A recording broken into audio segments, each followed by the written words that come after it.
Boing. Good morning, everybody. You are tuned to Computers 2K now on the Nissan Communications Network. I'm Manuel, your host for the next few hours, along with Mike. Good morning. Good morning. And Spence is here via voice. That's because I'm interviewing for Steve Ballmer's job. I'm out in Seattle, so I figured I'd call in. I'm in the lobby. I'm waiting to go in. Blue screen. Uh-oh. What was that from, Mike? That was because the machine heard that Steve Ballmer's retiring. That's my chat computer. Uh-oh. Is that it just happened? Yep. Oh, well. That's all right. Needed to reboot it anyway. Guess what Andrew says? I'm scared to ask. Guess what Andrew says in response to the Mac. Exactly. Yeah. He said If he's you got just one. get it and you don't turn it on, will that fix all his problems? You don't actually have to I don't know use it, why right? I'm having these problems. Yeah, you see, this is not a computer. This is a fan. You know, one of them. You know, just to fan yourself. It looks like a poster. Our number is 919-518-9773. Computers 2K Voice on Skype, and it's a glorious August 25th, 2013. And today's show is... I missed the year. Sorry, I'm late. I have to go out and feed the chickens and saddle the horse so I can get to work. And today's show is being brought to you by that VidBlaster guy, Tom Sinclair, at thatvidblasterguy.com. All right. So Mike is rebooting his chat computer. Mm-hmm. And since I didn't log out properly, I will have to log in with a different name. Mike is head floating in space. Yeah, I used to have a black backdrop, and then it was really floating in space. Well, it's just the way it shows up on my... I can't see your Skype video because I called in on Computers 2K Voice. So I see the web page video, and it's just a black background. What do you mean just a black background? On the if you look at the web feed, Mike's background is black. I don't know. It could be the... I don't know what you're looking at. Let me see. Dark. No, Mike is it could be just the way the video is coming across on this machine. Yeah, no, Mike is there. Yeah, it looks black. No, I see him. Oh, now, you're talking there we go. about Now it's green. The green. Oh, I see. Okay. Turned it up, so it was coming through. I mean, you lose some resolution and qualities when you capture and push it out through the web. So, but now I see him. I thought he was max headroom for a while. Floating head, yeah. Yeah. System has recovered from a serious error. Really? What it says. It didn't recover. It's in the process. It croaked. I really need to set up this other computer. I'm slowly but surely moving over to I have 3 computers here. My work computer's on the right, my media computer's in the middle, and my extra computer is on the left. The starting from right to left, it's a Pentium 4, an i7, and then a dual quad, a dual or quad core, whatever it is, non-i7, which I think I'm probably going to give to my brother, but anyway, and howsoever. And there is Steve. Hi there, everybody. With a new picture there. Oh, you noticed? Yes, I did, yeah. Of course I noticed. Yeah, it's cute, isn't it? Because nobody else is going to have a clue what the hell we're talking about. But yes, I've got a new picture on my Skype. Well, how are you, everybody? Just fine. How are you? How are you? Oh, I'm doing very well, thank you for asking. That's a little dramatic.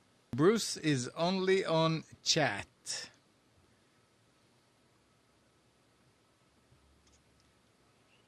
So that's why you guys don't see him. Well, turn up the volume on chat so we can hear. Where are you, Spence? I'm home, but I'm moving my daughter today, so I have to leave at 9:30. So I thought I'd just call in without having to make Amnon reformat the screen. I know it's probably a stupid British sense of humour, but why was she away?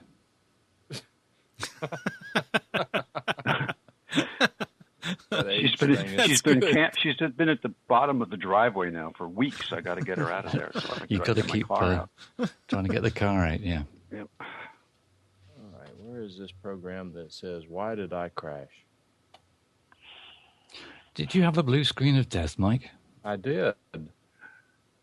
That's just shocking, isn't it? I think we should really have a lot of Steve Ballmer jokes today. Like Steve is now experiencing the blue screen of death. Well, but I have a serious question about that. I have challenged some people on Facebook and some other places when they say Ballmer is the reason that Microsoft is on the decline. They've got 91.5% of the market. Where is the decline? The server division but the desktop division and Windows 8 are not doing well, not doing as well as they'd hoped. But that's what I want to understand. When you say not doing well, I say I get how Windows 8 is not doing well, but if you go buy a new computer, you're going to get Windows 8 on it. I don't care if you don't like Windows 8. Well, I think it's a perception. Not only is it a perception thing, but the numbers. If you go back and look at the numbers, they had their first loss because of the Surface, for example, and that was a huge amount of money. You know, for Microsoft, maybe it's lunch money, but a lot of things are happening that are in the company, the reorganizations that didn't go well. They lost or fired one of their key guys. And so there's a lot of turmoil from the corporate suite perspective there. And they were thinking that a lot of people are happy he's leaving because they think that hopefully it will provide some new inspiration. But I think it's just a corporate thing. I don't think it's necessarily a perception or a real thing. It's a corporate perception thing. Well, it's mostly the Windows haters who are carrying on about this mess, and I have offered the same defense for Apple. You could have made all these same comments about Tim, and they have been made about Tim Cook. Oh yeah, yep. But I don't agree with it. It's all the corporate. It's Apple's. The stock is down. The market share bounces up and down, but it's perceived like flying along at 1,000 miles an hour, never making a mistake. Those perceptions are gone. Well, for most people anyway. Andrew is saying enterprise and cloud are doing great. Consumer confidence is where there is a decline. Yeah, but Apple has no enterprise. Oh, yes, their whole Office 365 and all of the corporate applications, including Link and Exchange and all that. That's where there's the server side of Apple, Microsoft, the server side of their business is doing really well. Right. No, I said Apple has no enterprise. Oh, I'm sorry. Yeah, Apple abandoned it, basically. It's down to interpretation, really, isn't it? How you interpret the word decline. Depends what you look at, which aspect of the business, and also declining in comparison to what? In comparison to what they were doing 5 years ago? Probably, yes, looking at certain aspects of their business, but other aspects they're doing okay in. Exactly right. I mean, it's okay if you want to take pot shots. We take pot shots at Apple because these little Apple fanboys get all upset, and it's fun to watch them squish and squirm and all that. But the reality is that if you want to give me a business with 91% market share, I'll take it. even if you just ride the decline I got a news long for time you. to decline. How long do you think it's going to take Microsoft to lose its presence in the enterprise market? There has to be some disruptive technology that comes out that does it. Something that's so totally unexpected that it throws them off their game. I mean, even then, I don't think that corporate is going to change everything right away just because there is new technology that somebody came up with. It's going to take time, and by the time that corporate is ready to switch over, Microsoft is probably going to adapt. Microsoft has a fantastic lock-in strategy for corporate customers in the way they administer their licensing and the way they give discounts and so on, and plus the way they do shakedowns of big corporate customers. They go in and do an audit and find out that, well, you have 200 or 500 illegal users, and you have for the last 2 years, and so if you don't give us X number of dollars, we're going to come after you. And so people put the money up. It's almost like mafia tactics, isn't it? If you want to remain doing business in this area, you play the game, or we'll smash your windows. That's it. Well, but wait a second. Now let's look at that honestly. If the company is ripping off Microsoft software or Apple software, and they come in and say either you're going to properly license it or we're going to pursue a legal remedy against you, I don't see a problem with that. If you don't want to pay for it, go. I'm not saying that that's wrong. I'm saying they're very good at it. Well, they should be. Yeah. I mean, if you're a Microsoft stockholder, you go to a board of directors meeting and Spence stands up and says to Ballmer, Mr. Ballmer, we have these companies in my home state that are using hundreds of copies of Office that they are not licensing. Now, I'm investing in this company for the benefit of a return on my investment, and if you're going to let people steal from us, then I think maybe you should leave the company. Yes or no? I've had some personal experience with customers who told me about their. Now, these are not customers who were approached that were found any violation with Microsoft, but when we were discussing licensing for unified communications, for example, I mean what they go through to keep themselves in the good graces of Microsoft. They have essentially auditors that check for that very reason, check software versions and make sure do online checks of all the machines to find out if the software running there isn't authorized. So they go to a lot of trouble to make sure that they don't get into trouble with Microsoft.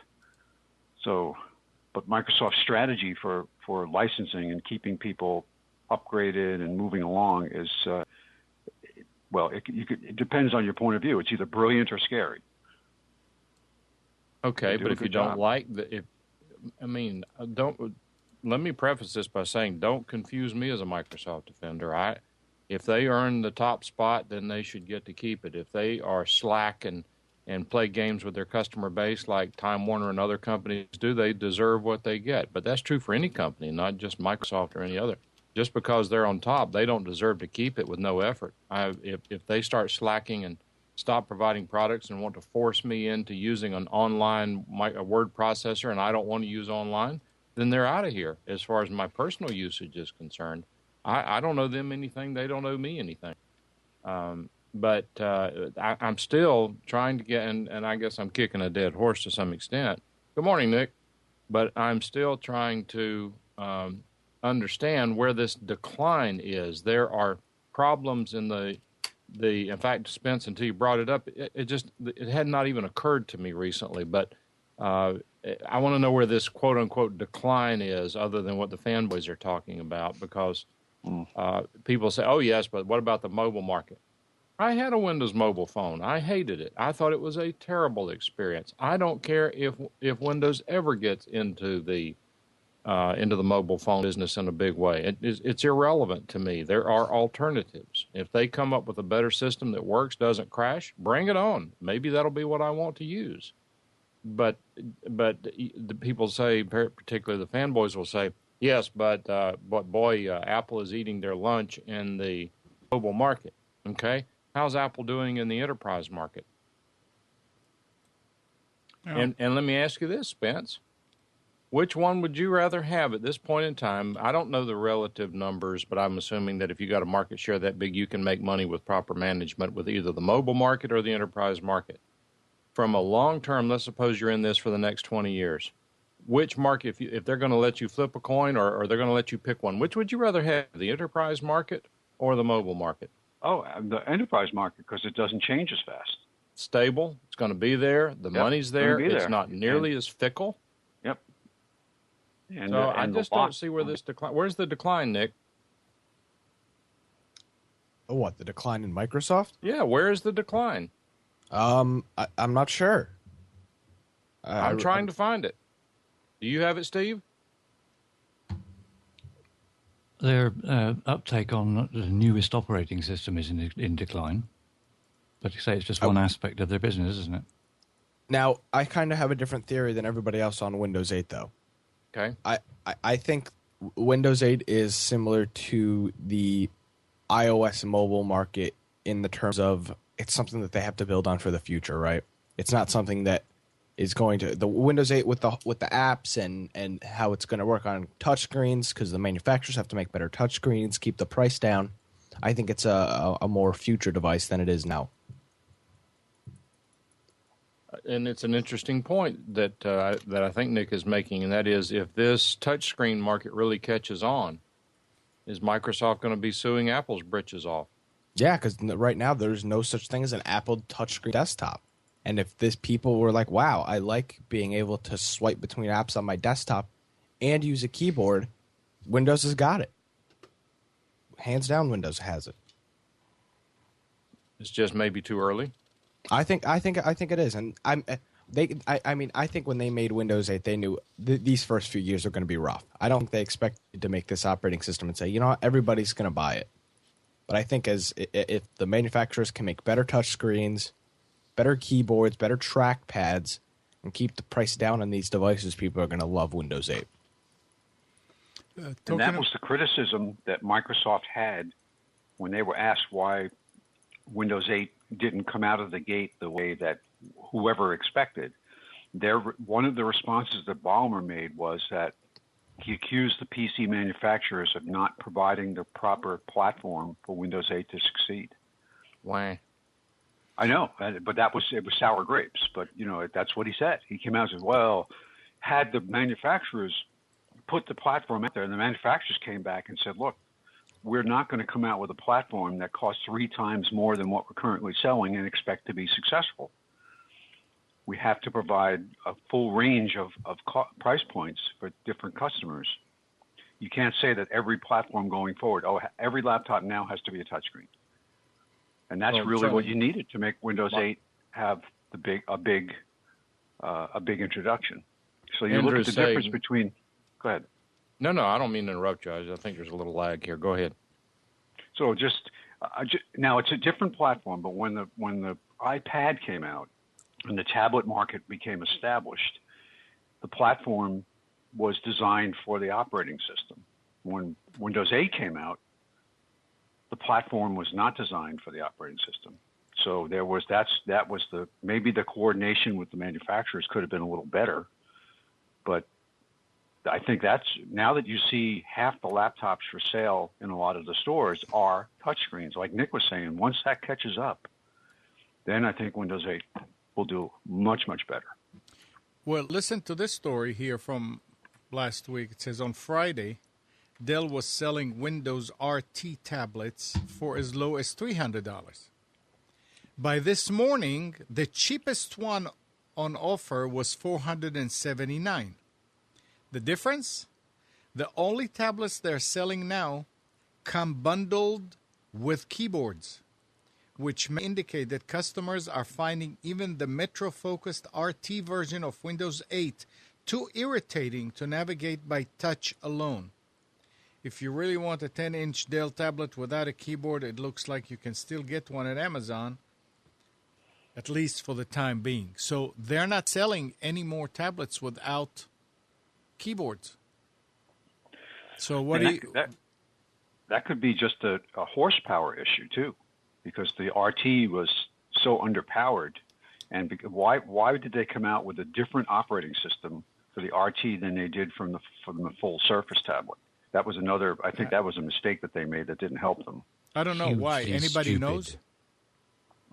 Well, they wanted to compete in their own marketplace to see if they could actually produce something that would catch on and would knock some of Apple's iPad thing off the market. But they didn't realize they were going to fail miserably. See, I disagree with that because this is not an iPad killer device. I mean, this thing's got a desktop. It has a keyboard that comes with it. It's got USB. This is not an iPad or a tablet killer device. I don't think it is. This is more it's an enterprise tablet. Yes, it is. It's the guy who works for a company and he goes remote there and they hand him the Windows RT tablet when he gets to the location and they say, hey, you're going to be here for the weekend. You can take this back to your hotel room. You can, we loaded up all of the documents. We loaded up a PowerPoint presentation.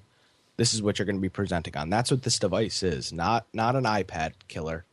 I don't think it's an iPad killer, not at all. So it's just I wouldn't another say it was tool. a killer, but something that would compete with the iPad on a relatively simple form. But it was just, incompatible with anything else. I think they were just too far up their own back to realize what a huge failure it was going to be. So it's interesting that Microsoft has such deep pockets that they could also give it the time needed and to get to work out the kinks to make this a really successful product too. The same with Windows 8 on the Surface and things like that. They thought that the marketplace would put up with it and it would just accept whatever they do, and they'd never realised at all that there was going to be a huge backlash, like there were. And look at the amount of money that they invested into it, only for them to turn tail and say, okay, well, the users need what they want, and they're adamant they're not going to change their minds. It must have been a massive loss of money for them, thinking that they were just going to do what they wanted in the marketplace, and the users coming back and saying, well, no, actually, we won't bother buying it unless you change it to how the average person wants to use it. Let me ask this question. If Microsoft, excusing all of the other approaches that they've had in releasing Windows 8 to the marketplace, let's assume that when they released Windows 8, that they had included the Start button, that they had allowed the standard desktop. But the real selling points of Windows 8, assuming these are true, are that it's faster, maybe it has better memory utilization, whatever the benefits of it are. But guess what? It also has a mode that allows you to use it with touchscreen computers. All you have to do is activate that mode, and now you can use it with touchscreen. It would have taken off like a storm. No way. I disagree. I Why? think people would have said, fantastic. I want to be ready for the future. If and when I get a touchscreen computer, I want to be proficient with Windows 8. If I want to add a touchscreen monitor to this computer, I have not boxed myself in terms of technology. I think it would have been a brilliant marketing move. And now, having said that, I think the reason they didn't do that is because they were trying to provide a contrast with Windows 7 so people wouldn't say, well, yeah, that's nice, but there's no need for me to upgrade because all it is Windows 7 with a new mode added to it that I'm not going to use. Nick, explain your... People, I just feel like people like to complain about Windows, right? I mean, you look at all these tech sites. Oh, there's no apps. It's a horrible operating system. Nobody's going to use it. I mean, everybody just seems to complain about Windows 8, and I've used it. I've set up computers that use it.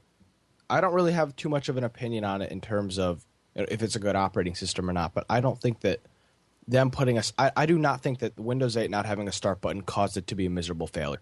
I mean, a little button caused this program to be like, oh, no, never mind. People are not going to buy this. In my opinion, I disagree with you. I think that little button has made, I'll bet you, my personal opinion based on the use that I am seeing. Now, I've got other complaints with it too, but I bet you that's 50 to 60% of the rejection of the operating system that I see among people I know. From people I've talked to, I would agree with that. It's removing such a pivotal part of a thing on an operating system that everybody knows how to go to for goodness knows how many years, to just remove that and not have anything familiar. I mean, that not having a desktop mode was downright stupid.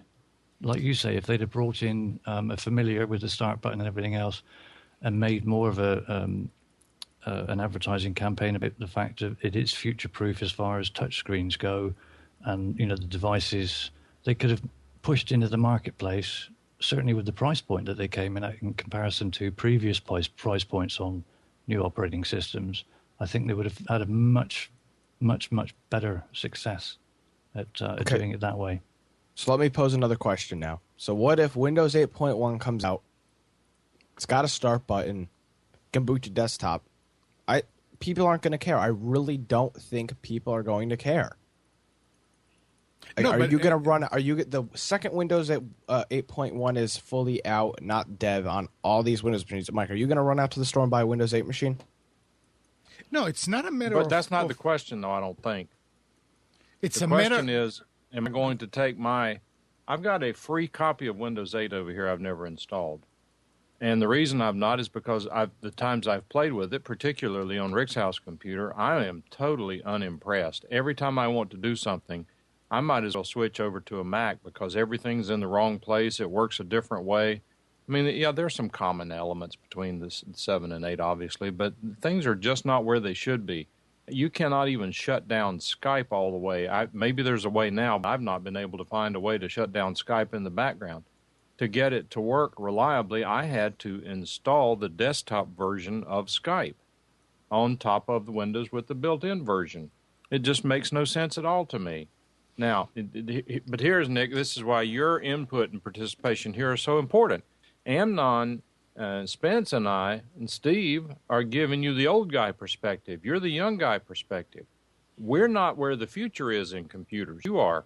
So if you don't think that adding the start button is going to make any difference, then it's going to be interesting to see how well in Windows 8.1 does. But you said, there's other issues and stuff just isn't where it's supposed to be.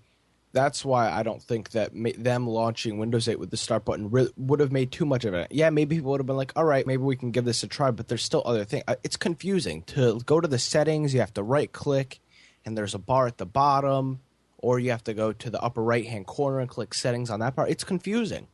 I agree. But I don't think a start button would have fixed that, though. I mean, the operating system is still confusing. Let me ask you I think the one thing that Windows 8 will bring to the table, if they do have a start button, is that the corporate world's adoption of it will increase.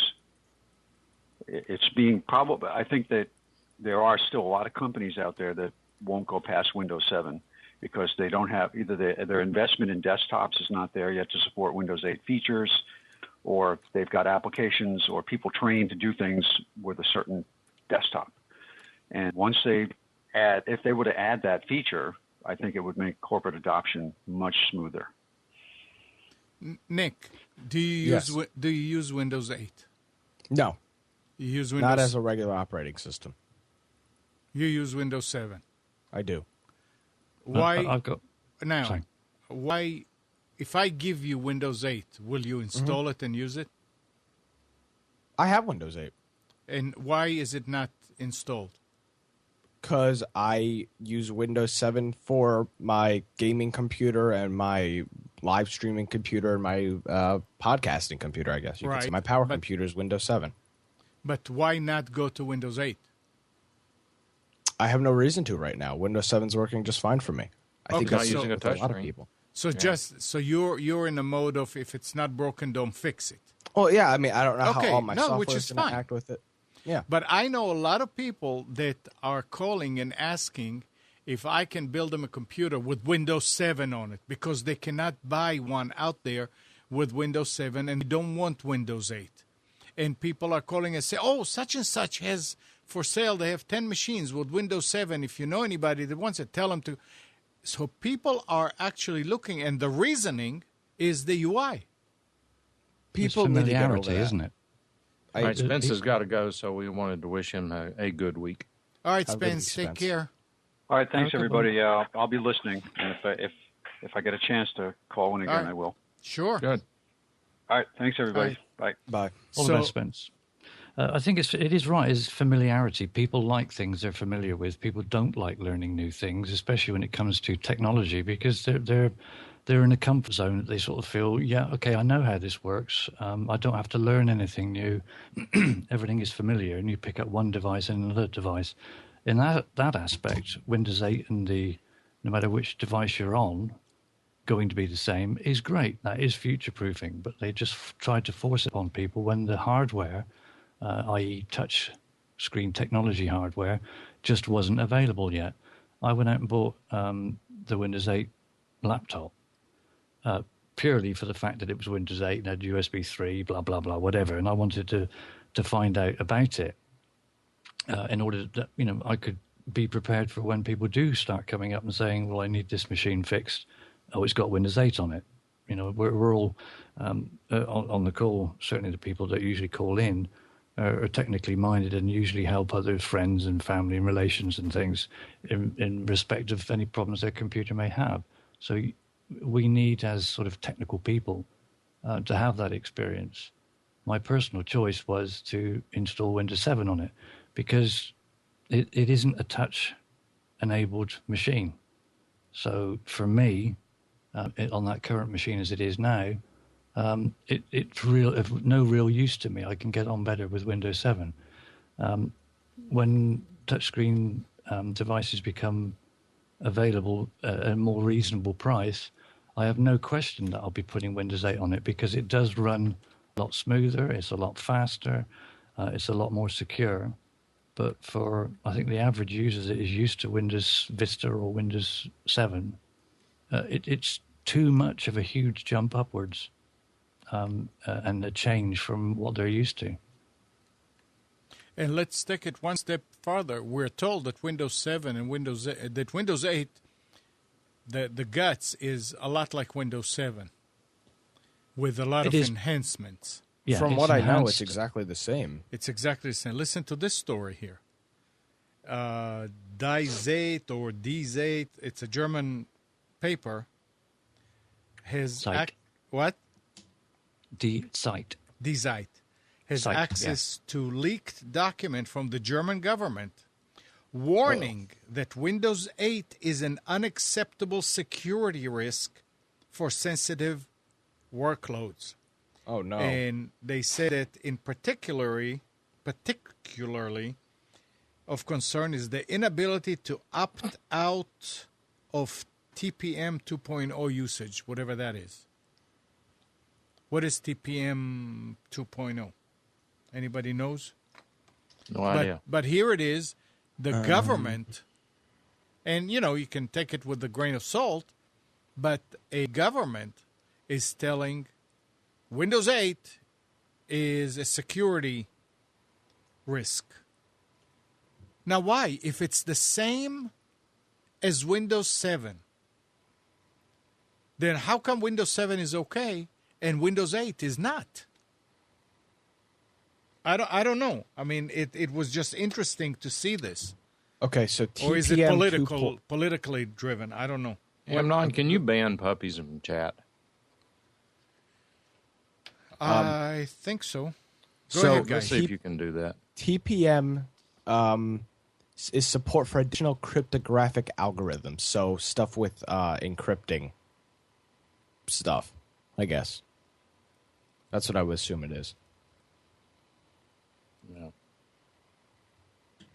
Well, I do agree that as far as Windows 8 adoption is concerned, one of the things a lot of people who are not in that market don't understand is the dramatic cost for training whenever a large company rolls out a new operating system.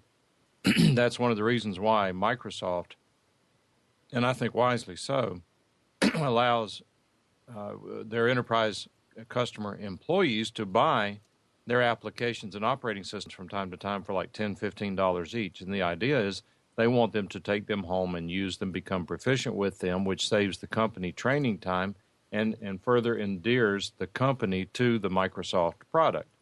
I think that's very smart.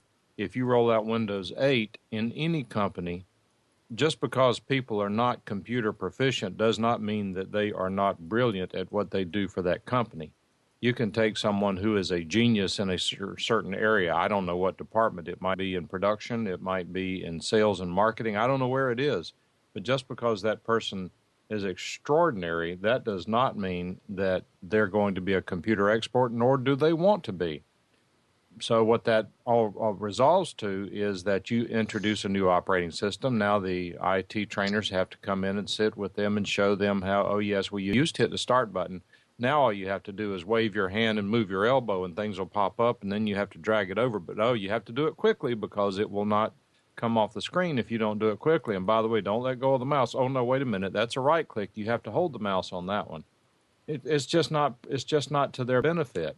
That being said, if they had introduced a mode, which theoretically is what 8.1 should be, that allows them to operate in the Windows 7 mode and introduce new features as necessary or as desired, then Enterprise would update to Windows 8 merely for support reasons.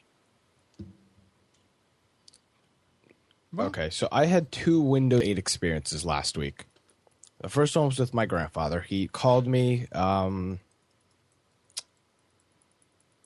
Wednesday afternoon and said, hey, I went to the store, got a new computer, and it's got Windows 8. I'll come pick you up, and you can show me how to set it up and everything. And, I was like, oh, man, this is going to be such a pain. He's not going to understand it. I sat down. My grandmother and him were sitting there. And, I explained, I was like, here's the lower left-hand corner. That's your start button now. That's how you can always get back to the screen with all the tiles on it. The upper right-hand corner is the way that you could also get to the start menu if you need to. And they got it. Now, they weren't masters at it. They weren't, fluent with it. They knew that they could click the button on the keyboard. They understood it. I mean, they weren't like, they're not like hardcore computer users. I mean, they check their email and, go on Facebook and play games. I mean, that's what they do. And they understood it. They knew how, okay, well, when I want to get back to the screen with all the boxes on it, I'm going to click the Windows logo on the keyboard. When I want to close a game, I have to go to the upper right-hand corner and right-click and click close. They understood that. Just after a few minutes of me just doing it and then telling them to try it. I mean, it's not that complicated. It really isn't. It's just different. It is different. Was it a laptop or a desktop machine? It was a laptop. I mean, it was like a Dell i5. I mean, it was a great computer. And before I went there, I was like, this isn't gonna work. I'm gonna leave, and they're gonna be like, I have no clue how to use this computer. But they figured it out. It's really not that hard. Was it you just touch have or to not? be. No, it wasn't touch. He didn't want to touch. It's probably easier for people that are not used to earlier. Yeah, but they figured it out. It wasn't hard. Yeah. It's the same thing as taking somebody who's used to drive on the right side and for years and years and years and have him drive on the left side of the road. It's kind of hard to get used to. But the wrong side. Yeah, the wrong side. No, sorry, it's the correct side. Yeah. So it's the same thing. I mean, you used to use Windows for years and years and years in a certain way, and suddenly they just change it on a dime. And that's where it is. This is why what Mike was talking about before, that if there was a way for them to and people in the chat too, if they just gave you the option to go to classic mode and use it, but then at that point you couldn't use the touch screen, and then you would want to get farther and kind of explore and see what else is. People will just slowly say, oh, wow, yeah, and look at this, yeah. That would have worked. I don't know why they did it like this on a dime. And I can't say that Microsoft is stupid. There's no such... Nobody can say Microsoft is stupid. Somebody had a good idea. I don't know if they went all the way, and I guess we never heard about that idea or why it's like that. What I find quite disgusting is the fact that they thought they could get away with it. I don't know about get away with it. Get away is I when agree. you... I think they're trying to drive the market, but in retrospect, we have the benefit of hindsight at this point that they did not have when they were in their boardrooms making decisions whether to release it this way. And what I think that Apple did in the mobile market is they found new, slicker, fun ways of accomplishing what people wanted to do. Microsoft found new, slicker ways to do things that people don't want to do. No. And I think I'm not being funny. I'm serious. If you want a touch-enabled computer, you got to have an operating system that supports it. Where do you go? How do you get that? People, and the question then is, do people want a touch-enabled operating system? Well, ask an iPad user that. Why doesn't Apple? Why weren't they the first to the market with a touch-enabled desktop system? Why is an iMac not touch-enabled? I mean, talk about a natural progression of products. That, to me, would have made the most sense in the world.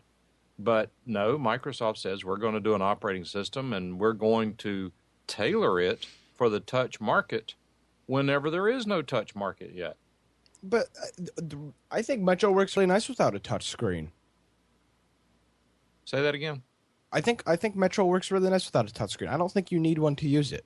It's so much better than having this desktop cluttered with all these stupid applications that you hardly ever open. I mean, you don't have that clutter. You get to choose what goes on there and what doesn't go on there. I think it's way better than the desktop.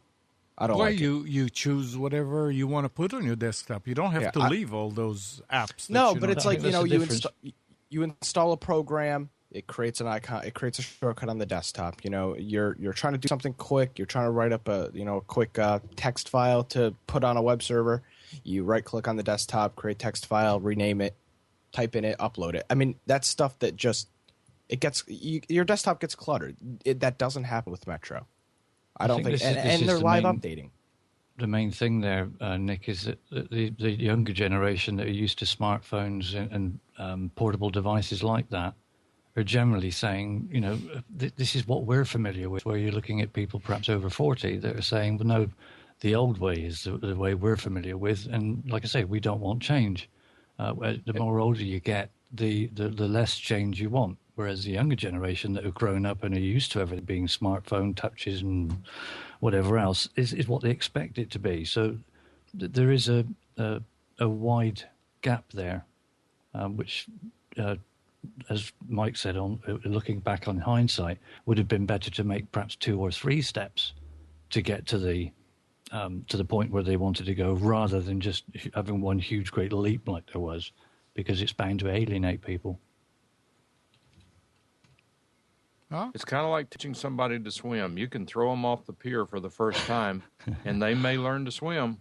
But there's going to be a lot of trauma there for a few seconds, and these are a few seconds in Microsoft's transition where they're forcing people to do it their way. One of the two things is going to happen. Either they are going, in a year from now, maybe 2 years from now, we're going to look back and say that Microsoft was truly genius in pushing the market to touchscreen. Look how this has taken off. Look at what sort of advantage they have obtained by going into the market before it existed. Or we're going to look back and say, boy, did they bite that one. Okay. Well, all this came out of the fact that Ballmer is retiring, huh? Yeah. Retiring or leaving or what? And again, it goes back to my original discussion. People want to say he's making an exit from a sinking ship. And I'm having trouble finding the hole where they're taking on water. Yeah, they were talking. Go ahead. Go ahead. No. Go ahead. No, they were talking on. There were stories about the fact that he should have retired years ago when the going was good. So yeah. Yeah, they're down from 92 to 91.5% in the marketplace. He should be out of there. So look at Xbox, and you're going to tell me Microsoft's a sinking ship? No, I'm glad you brought it up. Tell us about Xbox. Where are they in the marketplace, particularly with regard to their competitors? Well, currently, I'm pretty sure the Xbox is right behind the Wii for the best-selling console currently. The Wii, when it came out, inexpensive console. Everybody buys one, but it's an extremely successful console. It's been out for 6 years. People are still buying it every day, and it's neck and neck with pre-orders for the PlayStation 4. And you're going to tell me, Microsoft's miserably failing. They're going to be bankrupt. Come on. I mean, look at. Let me see how many Xbox One pre-orders there's. Who makes the Wii? Nintendo. Okay, I didn't know there was Xbox One pre-orders. Let's see. You can't even pre-order the thing at GameStop anymore. They don't even do it.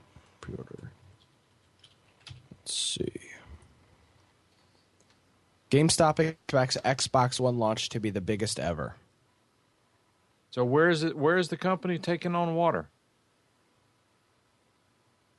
I'm having trouble seeing it, and I'm open-minded about it.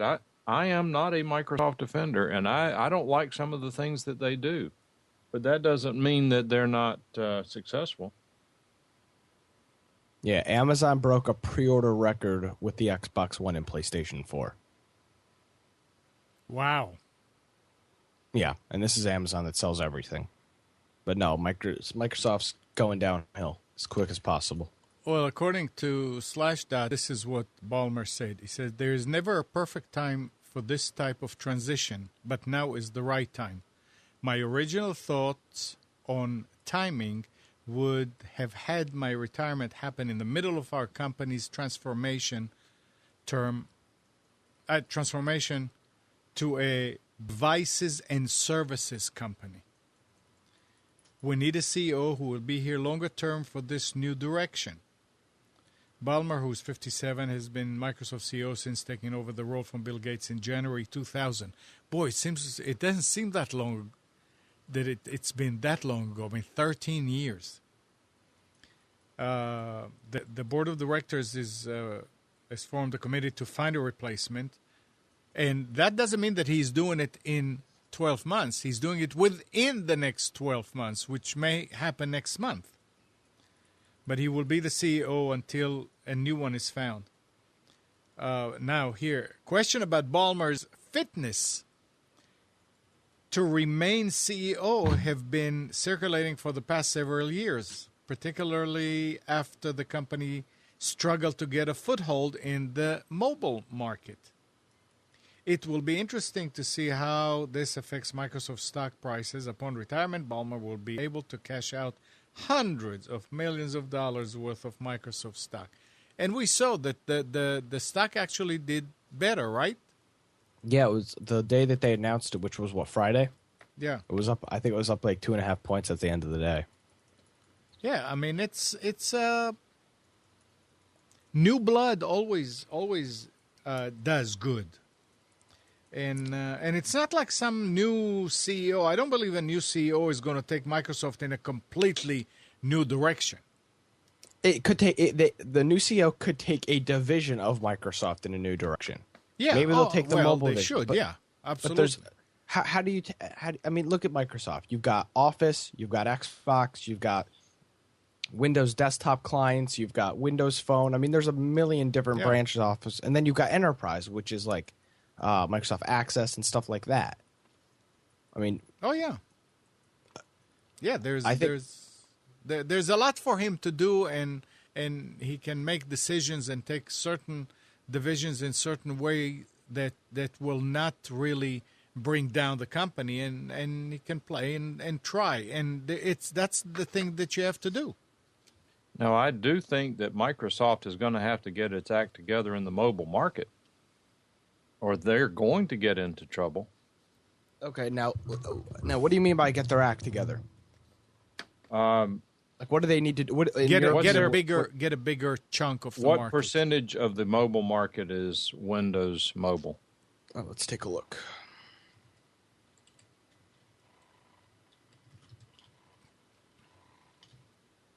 Um,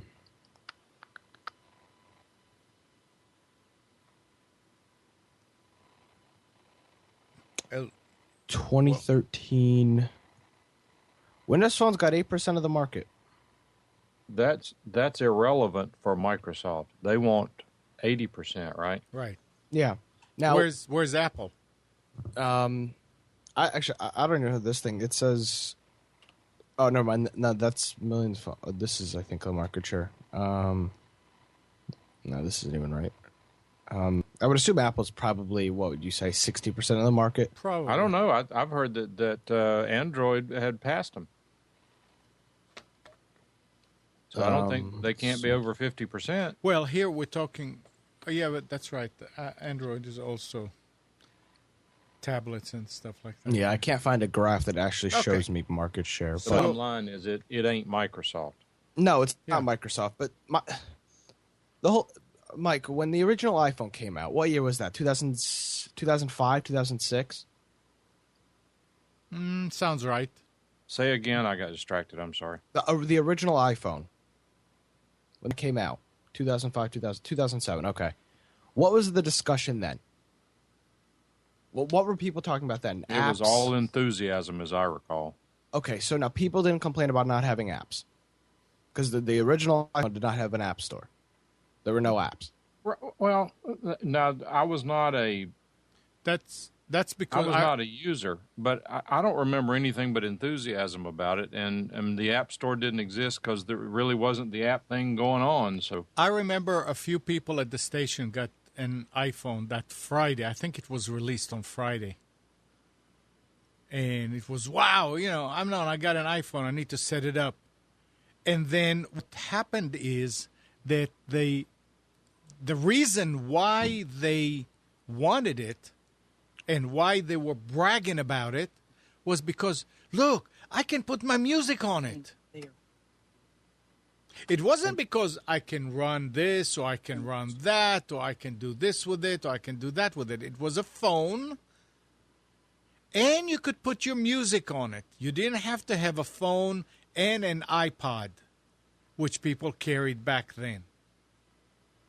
That was the main thing that got people to say, okay, yeah, I want one of those. It wasn't because it was pretty to use or it had rounded corners or whatever. It was, first of all, Apple. It was made by Apple, so these were all the people who were loyal to Apple, and it made sense. I did not think so back at the time, because I said, why would you want to lose your phone and all your music in one thing? I mean, at least you may lose your phone or you may lose your iPod, but now if you lose it, you lose both. And I argued that back then. But obviously, it's a good way to go. Okay, so the question now is, people criticize Windows Phone. I'm not a Microsoft fanboy, right? I want to bring you the other side of the thing. People sit here and criticize Windows Phone. There's no apps. There's no this. Of course, there's no apps. This is a brand new device. Mm-hmm. I mean, how are people expecting there to be apps? Where are you going to get a Windows Phone app? Nobody has the phone because it's new, and the developers aren't making for it because it's a brand new system. What are people expecting? I would argue that if there is a new system like a new Windows Phone, or if there's a new iOS that is not compatible with the existing application, those sorts of things, I would argue that the hardware manufacturer has to engage developers to release applications simultaneously with the release of the hardware, or they're going to fall flat for a long time. It's a chicken and egg thing. You can't have a chicken without an egg, and where does the egg come from? True. I think the hardware vendor has to suck that one up. Yeah, Eric just posted a link. Windows Phone, second largest selling, takes second place in Latin America. South America. Oh, what's the list? Oh, no. Oh, yeah, the thing says Latin America on the actual article. Oh, so that's a Eric problem. But Andrew says Windows Phone is great. That has nothing to do with the conversation. We're just talking market penetration. I mean, it may be the greatest thing in the world, and it may do a slam dunk on Android and even Apple, but right now they haven't done it yet. But I think Microsoft had better get its act together in the mobile market, because that's the way things are moving. It may not be as critical an issue to them now, but going forward, I mean, some people have even predicted the full demise of the desktop computer. Yeah. I just think that The only way Windows Phone can be successful is if people buy it. People need to buy this device so app developers say, "Hey, well, let's make an app." People are buying the phone. That's all. That's all they need. You know, maybe if they made an app that makes it get warm, and they say you can take it to the ball game with you and warm your hands, or sit on it and warm your butt, or whatever. You know you need a gimmick in order to get it in. I disagree with Andrew saying they can't penetrate the market, because look at what Android just, like you said, Android, something with Android just recently went over Apple, correct? Mm-hmm. There was like, that's what I heard. I heard that Android was, or maybe it was that Samsung had beaten Apple. Yes, I don't know what it was. Samsung that beat Apple in sales. Well, if that's the case, then market penetration wise, if they're ahead of them, then they're running Android on the Samsung phones. So that's what I'm thinking. I just think that I think that there can be market penetration, but they have to give users a reason to do so. Well, here's the thing, and this is what we were talking about earlier with regard to the mobile market versus the enterprise market. The mobile market is so fickle. How many phones, if you don't get rid of them, how many phones do you have laying around the house? How many old phones do you have? I mean, people change phones almost without regard for anything every 2 years. Some every 1 year. Some of you crazies do it as often as you change underwear. But the bottom line is it's a very fickle market. If somebody comes up with something that's 10% faster or a little bit cuter or has rounder corners on it, boom, they're going to sell a bunch of them. I thought it would have taken a lot longer for Apple to lose its dominance in the mobile phone market. With the presence of the touch and the iPads and all the iOS-enabled devices, I thought I didn't think Android had a chance. It's a lack of innovation. For now, they're not out. I think it is. They're not out. Well, they're not out, but they're going to have to change their ways. Their ways are, So waiting. What? That's business. That's normal. That's why we all get what we want, because Apple gets lazy or they lose their juice or whatever happens, so Android eats their lunch. Android grabs their share, they run with it, then they get lackadaisical about it, or they lose their innovation, then Apple comes in and knocks them out of the park. It's just the natural ups and downs. Anyway, let's change direction here. Okay. Mozilla is finally getting close to releasing a Metro version of its Firefox browser that will run on Windows RT, as well as the tablet side of Windows 8. The touch flavor of the app will arrive on December 10th, along with Firefox 26. That's assuming, of course, that there won't be more delays. Given that we've seen so far, we wouldn't be surprised to see a final Metro version arrive in 2014. Now, Firefox. I'm getting tired of that. What, updates every 10 minutes? I'm not talking about the updates. I'm talking about the bloatness. It is becoming a fat app that just sits there, and sometimes you have to kick it in order to get it going. Yeah. Well, I mean, what are your, Mike? What are you using, Mike? What do you mean? What am I using? Browser. I use 3 browsers. I use primarily Chrome. Okay. Except on the XP machine because it crashes all the time. It does. Then I use Firefox to a lesser degree, and when I want to open a window that doesn't interfere with the other 2, I open it in IE. I'm beginning to switch everything to to Chrome. Andrew is saying he's using Netscape Navigator 6. Top of the line. That's a lie. He's using Safari. It's funny you should say that, Amnon. Actually, I'm normally on Opera, which generally is running pretty high. Opera. I forgot about Opera. Normally, certainly with the video being played when you're sat in the chat as well, I find that the processor is being used. I've got a quad core, so it's not like I've got a really out of date machine, but it's in the 90%. In use all the time, so it's running hot and everything else. You saying Firefox wasn't very good? I thought today, well, let's try Firefox and see if that's any better. And in fact, it is. I just, as you mentioned, Firefox. I looked down in my CPU usage, and it's down below 40%, which is half than what Opera generally uses. And I'm not doing anything different than what I normally do every week when I'm on Opera. So yes, it's definitely better. For now. But again, you talk about this extensions and add-ons, things like that added in. I imagine mine has nothing added into it at all.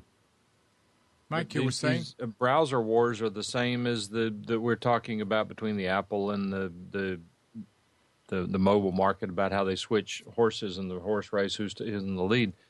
Whenever Firefox first came out, it just handed IE. It just really knocked them out of the park, in my opinion, because it was so much faster. It worked well. They had the additional extensions things. I mean, they kind of revolutionized the browsing market at that moment in time.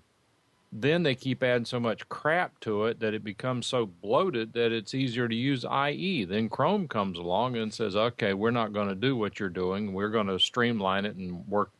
We're going to take the good things and leave the bad things. So Chrome comes along. They do what I think is a great job, do a good job of incorporating the things that people want. And now they're getting all bloated. I only noticed Chrome running bloated because I have a bunch of add-ons on it. Nick, I think that's the point I was going to make a moment ago. I forgot. In that, a big problem with apps, including browsers, is the guys who do the development are the geeks who have the i7s with 16 gig of memory. They ought to be forced to develop on XP with 2 gig of memory.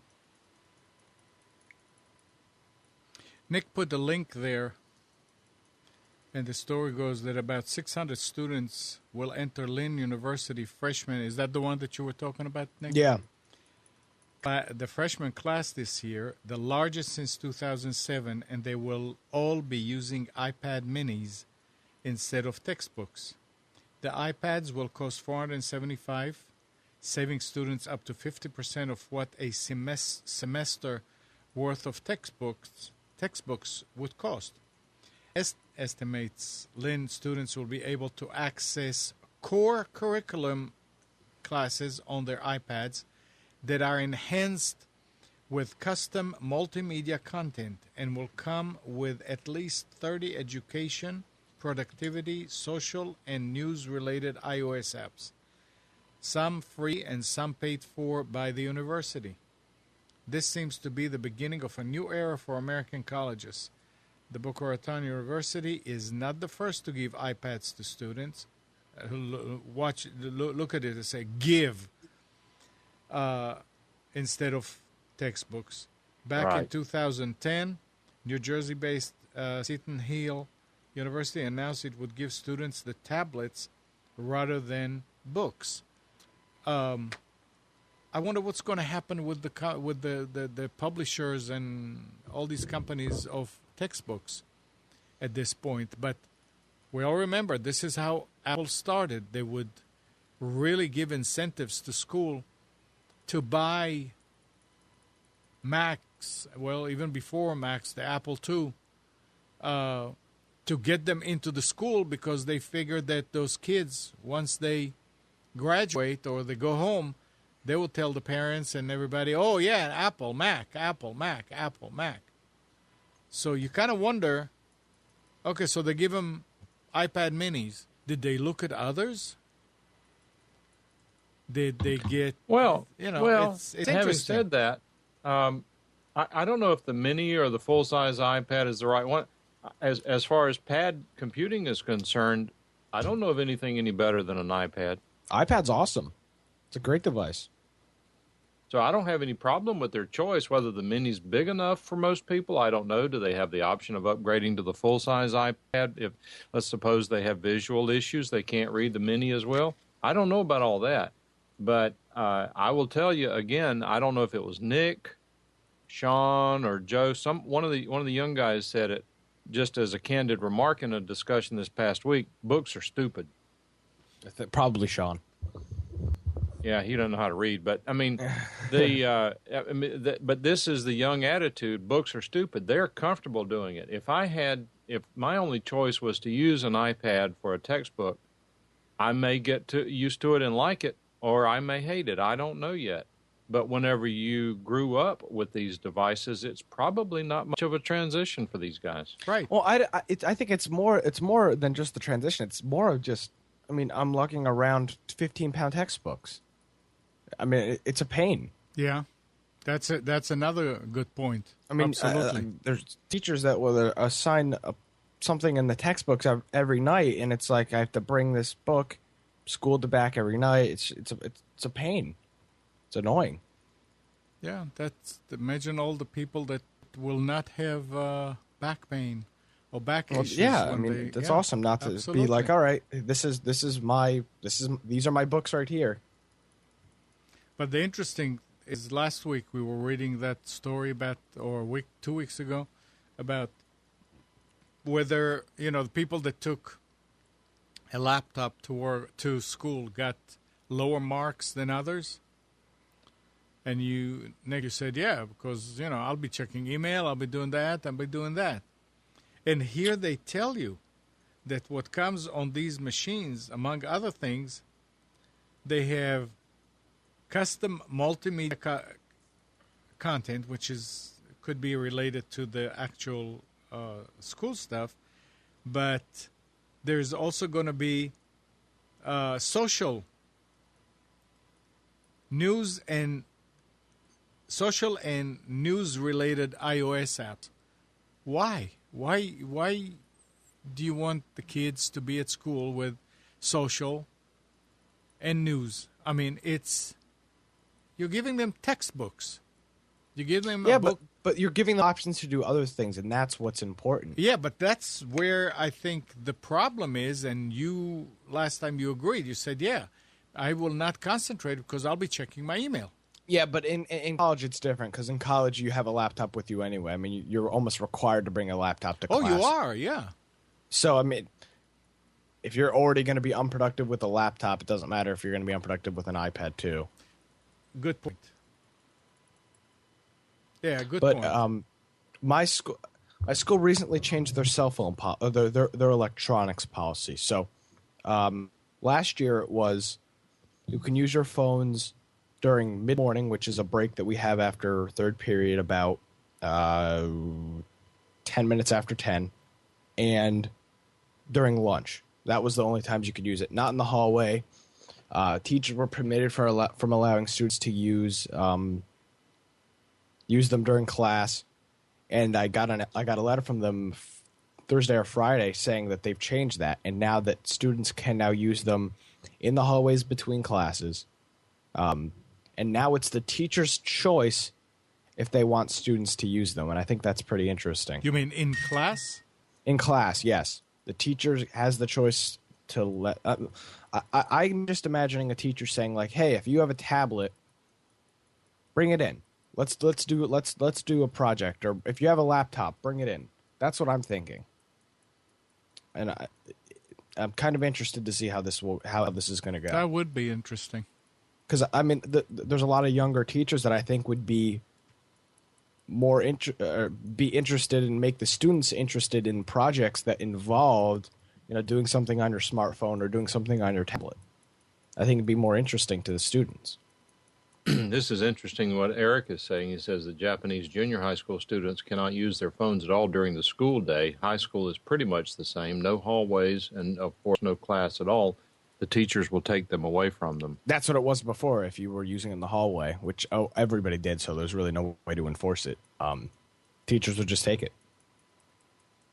Hey, Nick. Well, you can't concentrate on playing games and doing similar things like that on your phone while you're trying to learn. There's no doubt about it. No, of course. What is the happy balance? I don't know what it is, but I think there is. I mean, in society, for example, and I know Steve loves to talk about this, but in society, the government can pass so many laws that it's impossible to comply with them all. And even when government is wise and, okay, scratch that.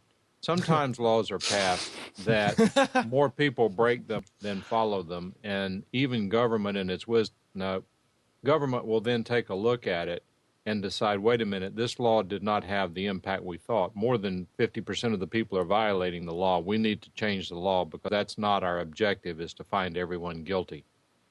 And so the law is changed so that people will not take breaking the law as a challenge and not get accustomed to being an quote-unquote uncivilized society. So what I suspect the schools are having to do is, you know what, if we ban these things, they're going to find ways to sneak them in. They're going to be doing it in class. We're going to be making criminals out of them in the hallways. Let's find out how far we can let go and go ahead and enable it. It's kind of like, I guess, letting well, I don't want to get into that.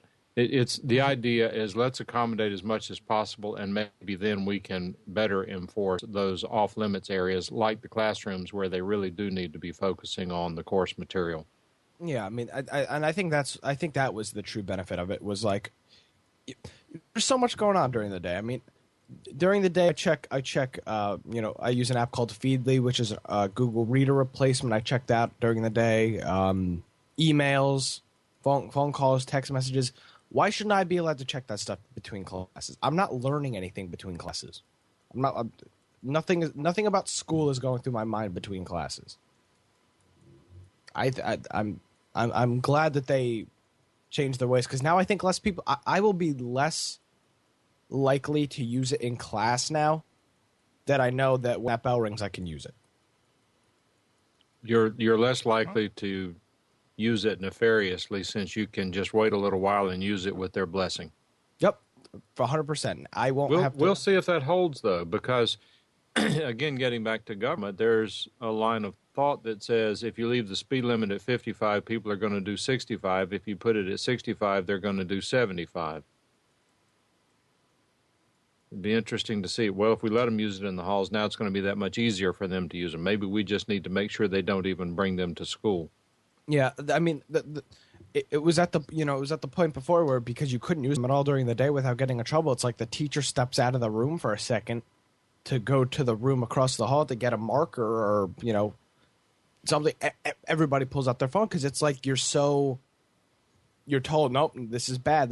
But I think that's going to be less likely now that every 46 minutes you have 5 minutes to check your email, check Twitter, check Facebook, check whatever. I wish Alan would call in. It says that the school I substitute teach at, most often the kids' use of tech apps has gone amok. One day, Telus and Bell's tower went to low power, and the kids went absolutely crazy. I looked at them and said, Rogers still works fine. He's in Canada. I mean, if it has run amok, Alan, A, what should be done about it? B, who's going to do anything about it? C, what's the future hold with regard to that? I mean, the problem's not going to go away. How is the problem going to be addressed? It would be interesting to know. Because I'm a big fan of education. I think that you get all you can get, even if you don't think you're going to need it. I have licenses and certifications and things that I've never used and may never use, but every time I learn something new, I think it helps me grow as a person. I mean, I've had this discussion. We had this discussion last night, even with Nick and some of the other guys, about get all the education you can. Nick started last night. We talked him into learning JavaScript. I'm not going to need JavaScript. It's going to change. 10 years, nobody's going to be a programmer. Why do I? It's got nothing to do with that. The fact of the matter is, once you learn how to program in any programming language, you can now program in every programming language with a little bit of work, with a little bit of conversion. But forget that. Let's suppose you never do any programming. You now understand more of what's going on behind the scene with the computer. It makes you a better computer person. It is pure logic. It helps you develop and train your logical senses towards things in life other than just computers. I learned to do programming back in the early 90s. with programming with C. And when Nick was going through the tutorial online on JavaScript, what was it? Code something. Code Academy, which Code is Academy? if anybody wants to, spend some time, do it when like you have some quiet time. Yeah, it was distracting, but I went through the same thing, and I went right through it. I mean, I was, by the way, just so that you will know, Nick, some of the way those tutorial questions are written in Code Academy is awkward. It's confusing, and they're like one of them is like, like multiply a number, and then then you do 3 that. star 4 is all you write. You don't write 3 star 4 print answer. It's just 3 times 4 Yeah, because and then it's broken down. Yeah, and it's like, and then you look at it and you're like, well, it's not doing anything because, yeah. So it's a little confusing, but it's like anything else. It's new. You have to get used to it. When you get used to it, it's very, very helpful. So the point is that I haven't programmed anything other than macros in 20 years. And I was able to pick it up and run with it. And I'll bet you I could complete that JavaScript course today, probably in a reasonable amount of time. Now, does that make me a JavaScript programmer? No. But whenever I look at a JavaScript application, I'll bet you I can follow it better now, significantly better now than I could have this time yesterday, particularly whenever it comes to the commands for outputting to the screen. I mean, to me, the command that JavaScript uses to output text to the screen is really awkward. I've forgotten what it is, something.log. Console.log.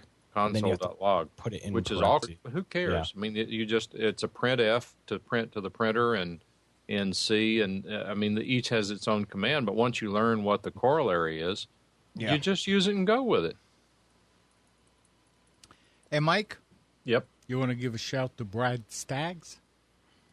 Yeah, where's Brad? It looks like he's in the chat. And, Well, good for Brad. I hope so. Type something, Brad. And Nick, Yeah, hello. do you have any advice Uh-oh. for people who are trying to buy new phones, cell phones? Don't break them. Don't hold them near your parents. Don't bring them anywhere where concrete is on the ground. Put them in a lead box and don't touch them. And They'll break. if you did and you go to buy one, then Don't buy it off eBay. Why don't you guys tell what's going on here? All right. So last week, it was last week or 2 weeks ago. I talked about the phone. I think it was last week. Last week. I broke my phone. No, you well, I didn't broke it break my 2 weeks ago. Yeah. Yeah. So my phone was broken. The screen was cracked. I brought it to a kiosk in the mall to get the screen replaced. They did a really bad job. I would not suggest that to anybody. So I went to eBay. I sold the phone with the screen replacement for a little over $200, which I was happy with. I was happy I got that much for it. Then I bought what I thought was a brand new phone off of eBay. Got it. Called AT&T to try to activate it, and they told me that the phone had a blocked ESN, which the ESN is the almost authenticator for AT&T's service that says, all right, I can see that you're a valid phone, you're a valid AT&T phone. Go ahead, you can send that text message. That's what the ESN is. And had a blocked ESN. So now I have two broken phones, because if it's got a blocked ESN, you can't use it. I've got a phone that I have to send off to somebody in Florida. I've got another phone with that AT&T's telling me is stolen, and I've got all this. I've got money everywhere. It's a disaster. So if you're going to buy a new phone off eBay, buy it from a store on eBay. I bought mine from US Cell Store. Do not buy it new from a person. The worst experience I've ever had. It was a disaster. So what was the name of that dealer that you bought it from? And you got a good deal too. I did, yeah. Let me. I'll put their thing in chat. Let me find it here. Purchase history. And in the first few hours that Nick, after he found out and he switched over and all that, he didn't know what to do. I mean, without a phone. it was really kind of, I mean, you could see it was stressing out. But then Nick was saying, I don't have a phone, but don't worry about it. I'm okay. Yeah, he was just you know. Well, But you got a hold of yourself and you realized, well, it's just a phone. Well, yeah, and also a benefit of that was that it's summer and I'm not at school. If it would have been during the school year, it would have been a lot worse because that's the only thing that connects me during the day. But oh my gosh, can't be disconnected. It's not that. I mean, it's just it is that you guys don't get it. I mean, you know what you get to be our age. You know what you're going to do. You're going to probably take all these electronic devices and throw them off a short pier. Now, if I didn't do On the Radar, I wouldn't need to be as connected as I am. During school, between classes, I'm opening up an RSS reader to look at it. What is? Yeah. Wait a second. What is On the Radar? No, we're not getting into that. Go ahead. Yeah, Mike. we are getting into that. Podfade. Let Mike finish his thought first. We'll go back to that. I don't. I'm almost 60, and I don't. I mean, a lot of people our age, Amnon and I, are anomalies in a lot of ways. In that we embrace more technology than a lot of our peers do. Not all of them, but a lot of them. There are so many people our age who say, all these kids, there's just something wrong. You see them all sitting there texting on these phones, and they're always got a phone to the ear. And I don't think there's anything wrong with being that connected for the most part. I think you can overdo anything in life. You can drink too much water. And die. But I think that being connected electronically is the new social environment. Is it detrimental to social relationships? I don't know. It's kind of, there's some things that you can not get in trouble doing if you're doing it over a phone instead of in person. But that being said, can the social media of electronics displace human interaction? Sure. Is that good or a bad thing? I think that remains to be seen. It's what bad. I'm getting to is, I don't know that. But what I'm getting to is this. A lot of geeks, a lot of us who are geeks, I mean, we have developed and I don't know if you've thought about this lately, Amnon, but you talked to more people, you've been in more conversations with people in the last month, in my opinion, than you probably were in the last year. You're right. And that's because we participate offline. We have a group where we all get together. Lately, it's not going to continue this way because these kids are going back to school. But we have an online group where anywhere from 5 to 10 of us get together each night online, and we talk about anything and everything. I learn from those conversations. I hope that I share things that are helpful to others in those conversations.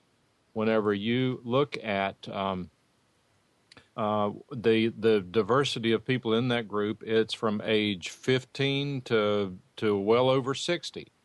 And the age, as far as I'm concerned, is totally irrelevant. I mean, we learn from Nick. Nick learns from us. Andrew brings his perspective in there. We ignore it. But then there are people like Eric who bring perspectives in there. And I mean, it's just, this was not possible 20 years ago. Party line. It's exactly what it is. It's a telephone type. Nick doesn't know what that is, but back 50 years ago, Nick, maybe 60 years ago, I guess now, out in the boonies, the boondocks, the non-major metropolitan areas, the facilities for installing telephones in people's homes were limited. So what would happen is they would run one copper wire to 3 houses, and these guys would have what's called a party line. And that is that if it rang once, Amnon would answer it. If it rang twice, I would answer it. If it rang 3 times, Spencer would answer it.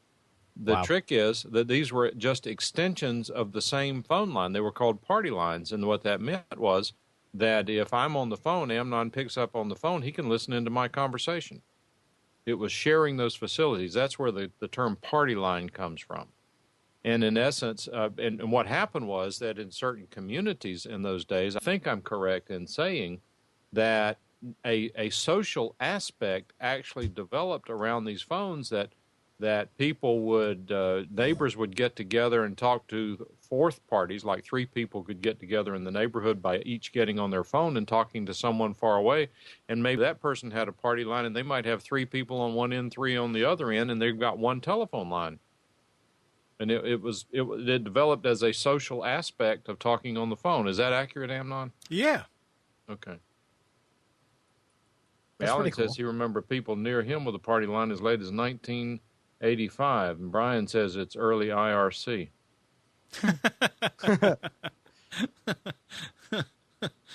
That's good. Early IRC. Yeah, that's true. Now, Nick, Yeah. go back to my question. What is on the radar? It's a pod fade. No, it's not. Tell people what is on the radar. It's a gaming and tech podcast every Friday night. That Nick is hosting, and he doesn't want. I know the feeling. It's hard. No, it's to not that. toot It's your just own- it's like we talk about it like every week. I think. Well, people then get we the need to point. talk about it every week. It's on radargaming.net, and Nick talks about technology and gaming. And Nick is a gamer, and I've seen in the last few weeks how Nick is developing. Well, now I don't know much about it, but what is it? It's a Minecraft server. Yeah, And, it's interesting. And you build your own game on it, and people come and play it. It's interesting to see. Every now and then you glance and as Nick is talking, he's building the game. And if there are any gamers over here, how can they get to that? Or can they? Is it open? There'll be a link on radargaming.net when it's public. Okay. So somebody posted the life proof case in chat, and this is the case I have right here. It's urban armor gear case, and it's completely plastic. It's got the orange is an insert of such. It's a little styrofoam insert, and it's beveled on the front so that if it hits the ground like that, the case will hit, not the glass. And it was only like 20. I got it for like $22. It's very similar to the outer box, and very inexpensive too. $22. And it fits the phone perfectly, and it's nice. It's hard plastic, so. Yeah, when Hannah, my daughter, bought her new iPhone a couple of weeks ago, she went ahead and bought one of those cases that they guarantee even if it falls in water. Yeah. And a couple of days later, she took it back. She said, I couldn't even hear through it. Yeah, that's the issue with a lot of these, like, completely waterproof cases. Is your phone's essentially in like a little plastic baggie. It looked real nice, but if it's not practical, it's not usable, then forget about it. Can I plug something else? Absolutely. All right, This is what I want. I set up something for the IAIB, and it's on paper.li, and it's a daily paper that's automatically generated, and it comes out daily. It's got podcasting news, podcasts. It's kind of just a mix and match of different podcasting and internet broadcasting things on the internet. So if that's something that interests you, go check it out. And it updates every day around 10:30. So there's a new story every day. You can just go there and look at it. And it works. Yeah.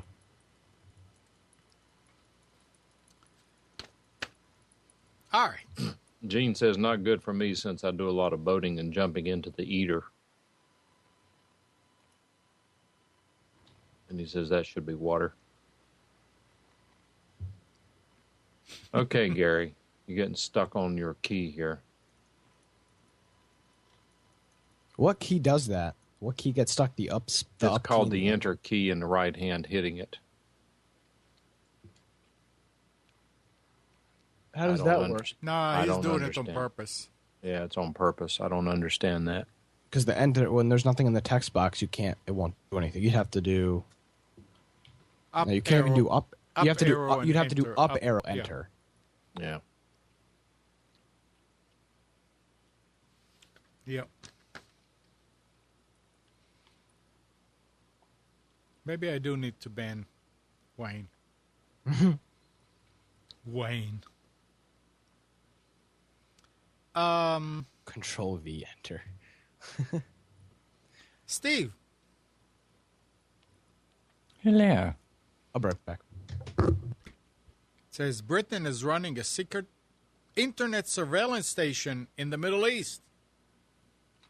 According to a recent report citing the latest leaked document obtained by fugitive U.S. security contractor Edward Snowden, the independent newspaper said it was not disclosing the country where the base is located, but said the facility can intercept emails, telephone calls, and web traffic for the United States and other intelligence agencies, and tap into underwater fiber optic cables in the region. Isn't that interesting? Tapping into fiber optics. I don't understand how you can do it without cutting it. I'd have thought you'd have had to, cut it to intercept, to send it through something and then continue its journey, and then you just, tap into that. Yeah. But this is like I said right from the outset when all this Snowden thing happened, that the US, by saying, "Oh, we don't monitor, general citizens' emails, communications, and everything else," it was obvious they were going to say that because they've been sending it to the UK, and vice versa. The UK has been sending it to the US, so they can absolutely correctly say, "No, we haven't been tracking it," because they're just letting the other side do it for them. Just shocking, really. And there's still more to come, which is quite scary. We've got these things in. There used to be super injunctions that you could get over here, although they seem to have stopped doing that now. Now in the UK, it seems to be much more common that they have what's called a D notice, which basically is if a D notice has been put on something, you can't even think about it without getting into trouble, let alone open your mouth or say anything or even hint at there being such a thing. Quite scary, really. Censorship gone mad.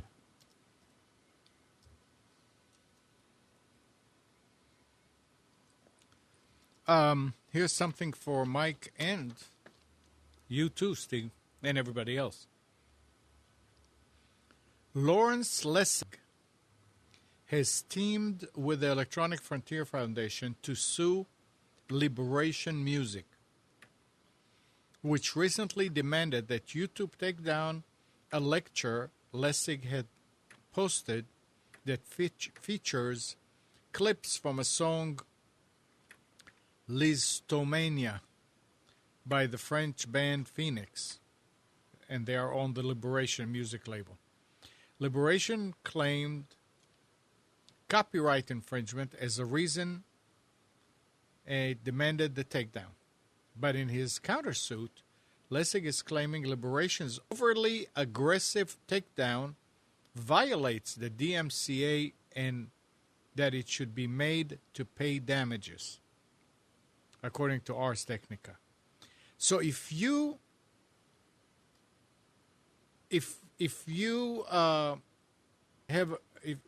speaking and there is a lecture and somewhere in the background somebody's playing a piece of music and maybe they have license for it, but it's not your license, it's their license. You take your lecture and you post it on YouTube. How do you get in trouble? I mean, it's not, obviously not quality that somebody could record and play somewhere else. It's probably in the background, I would assume. What say you, Mike? That was kind of long and involved. Narrow the question down. What is the question? that if, let's say that, By the way, Lessig is a legend in the legal legal community. He's way out on the left, and he goes after a lot of radical ideas. But the fact is, he is an extremely talented and accomplished attorney and professor. But now, what is specifically is your question? now, wait a second, I didn't know that. Would you say that he would countersuit if he wasn't sure he was right? Oh, I think well, that's a good question. You don't have to be right. You have to believe that you have a legal basis for prevailing in the lawsuit. That's what I mean. That's not Okay. necessarily right and wrong. If I played right now a copyrighted song, and let's say that I have the license to do it, you are recording our show, and you want to show you want to show the show somewhere, and you play it, and it's in the background. I mean, we talk over it. We it's just somewhere. Can you be held responsible for playing copyrighted music in public or on a venue where you have to have a license to do that? You can always be held responsible for playing copyrighted music in a venue where you do not have a license to play it. And chances are that you're going to be found responsible, or in the law, it's almost what's called a strict liability. And that is that if you are playing copyrighted music without a license, if you are the one playing it, you are the person that's infringing the copyright. That's the way it works. Now, in reality, if someone is playing Happy Birthday at a party without a license, they don't have a license to play it, is the owner of the copyright going to spend $10,000 to file a lawsuit against you to collect $5 in damages? I doubt it. Can they? Yes. It becomes a business decision as well as a legal decision as to how aggressively to pursue it. Might a copyright owner go after a single person? If Steve Ballmer played it at his birthday party, with a high-profile case, is it likely that they might go after him and the company for the publicity? The money-wise, they'd probably never prevail, although if the copyright is registered, they may be able to get statutory damages and attorney's fees, which means that they'd get their money back. But what's the victory? What's the real victory? What you have to do is, as a copyright owner, you have to protect what you own or people will take it. And, I mean, it's the same way at home. Intellectual property is the same as any other property. If you go to the store and buy a truckload of lumber and leave your truck parked out on the street and go away for 2 or 3 days, when you come back, somebody's going to have emptied the truck for you because people will take it, and if nobody says anything about it, they'll come back and get another one. It's kind of like a squirrel eating the bird seed out of your feeder. If you don't chase the squirrel off, he's going to be back for more, and eventually he gets really brave and will keep eating while you're out there. Observe that personally. And it's the same way with intellectual property. If you don't take steps necessary to protect your intellectual property, people will take it, and then after a while they feel entitled to take it. Which is exactly what's happening with music now, isn't it? It is, and the question is people say yes, but is it illegal to do this? Is it illegal? If you are using somebody else's intellectual property without their permission, you're stealing it, even if you don't think it should be that way. Having said that, I do think that what's happening with music now is probably changing the way music is going to operate. It may get to the point, if it's not there already, where it's impossible for an artist to make money selling his or her music. It may be that the money comes from the performances, from the video rights, from things such as that. It may be that it's no longer possible to sell a CD or to sell a download. I don't know. It's going to be interesting to see how it unfolds. But that's a case of where the law is going to end up having to follow the market instead of the market following the law, because that cat's out of the bag. I suppose to a degree you've also got to take into consideration whether it's a willful infringement or not. And that If you has to didn't- do with whether they can get statutory damages. But if you didn't know that the item was a copyrighted item, you haven't seen any or agreed to any terms and conditions. So if you've heard something or seen something on YouTube and then you decide to use that piece of music in something that you put together because you like the sound of it, how the hell are you supposed to know if whether that is open source or whatever that music thing's called where you don't have a license, blah blah. Creative You know Commons. what I mean? That's the one. Thank you. I've been out of this game far too long now. Well, I'll help you with that, Steve. The law has already addressed this topic for you so that you don't have to worry about it. Everything that is created. Sorry, did I give is the impression that I was worried? I'm sorry. Yeah, I don't want you to lose any sleep over this, Steve.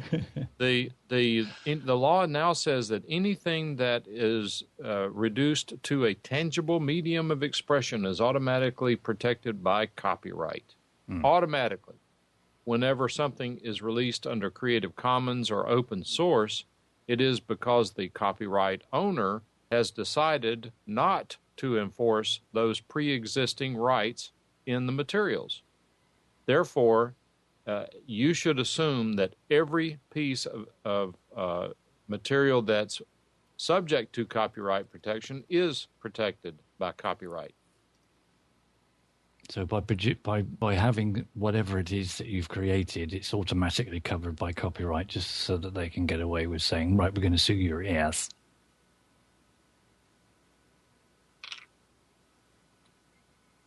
Yep. Which is great, isn't it? It's what a lovely world we live in. Yes, no mind. I really would love to do. I love 80s music. Excuse me. And I've recently got a DAB radio, digital audio broadcast radio, and they've got a station on there called Absolute 80s, and they also do Absolute 70s and 90s as well, I believe. But I love the 80s music, and that's all they play is just 80s music, and I've been listening to it quite a lot early hours of the morning when I'm not able to sleep, and every single one that comes on, I can remember. Every track that they play, which is brilliant. And I'd love to do something like that myself. Just get on like we've done in the past. We've sort of played a few bits and pieces, 10, 20, 30, 40 seconds of music. And it just brings back so many memories that then remind you of something else. Why can't they just put a license out that makes it, I don't know, $50, something like that for a whole year, that people could do that? I think it would do the music industry a huge benefit to be able to do that, but they're too stupid, aren't they? Sorry, that's a great way to kill the conversation. Amnon, you're looking like you're No, I'm trying concentrating. I'm trying to figure out. I never had to do that before.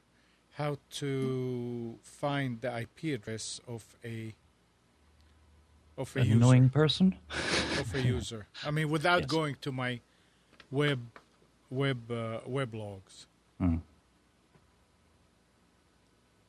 But it seems like it's doing the trick. Arnie, Spence had to leave early today. He normally does the specials at 11, Yeah. but he had to leave early today, so I think we are specialists today. The days of anonymous commenting on the Huffington Post are numbered. Founder Ariana Huffington said in a question and answer session with reporters in Boston Wednesday that the online news site plans to require users to comment on stories under their real names. Beginning next month, freedom of expression is given to people who stand up for what they are saying and not hiding behind anonymity. I never understood sites that allow you to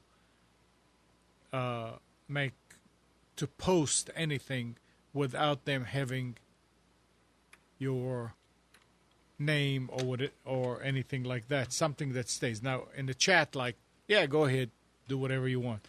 But on a post, like on a blog, that the stuff stays there, I never understood not requiring people to log in. So hopefully that was set a trend. Well, the Huffington Post has so many kooks who participate over there. It's probably going to be a serious impediment to their traffic. Well, it's certainly maybe going at to this promote time people getting.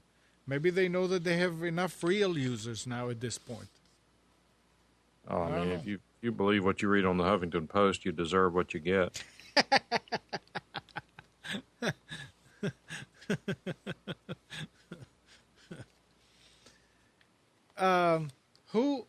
This has nothing to do with computers.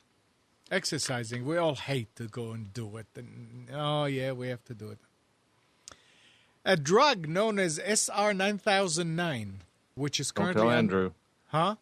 Don't tell Andrew. Which is currently under development at the Scripps Research Institute, increased the level of metabolic activity in skeletal muscles of mice. Treated mice became lean, developed larger muscles, and can run much longer distances simply by taking SR 9009, which mimics the effects of aerobic exercise. If similar effects can be obtained in people, the reversal of obesity, metabolic syndrome, and perhaps type 2 diabetes might be the very welcome result. It's nice. I don't know that you can take a drug instead of exercise, stretch and all that, but increase your metabolism. Well, remember way back in history, Amnon, no one believed that it was possible to prevent illness by washing your hands either. I didn't read that. You didn't read that.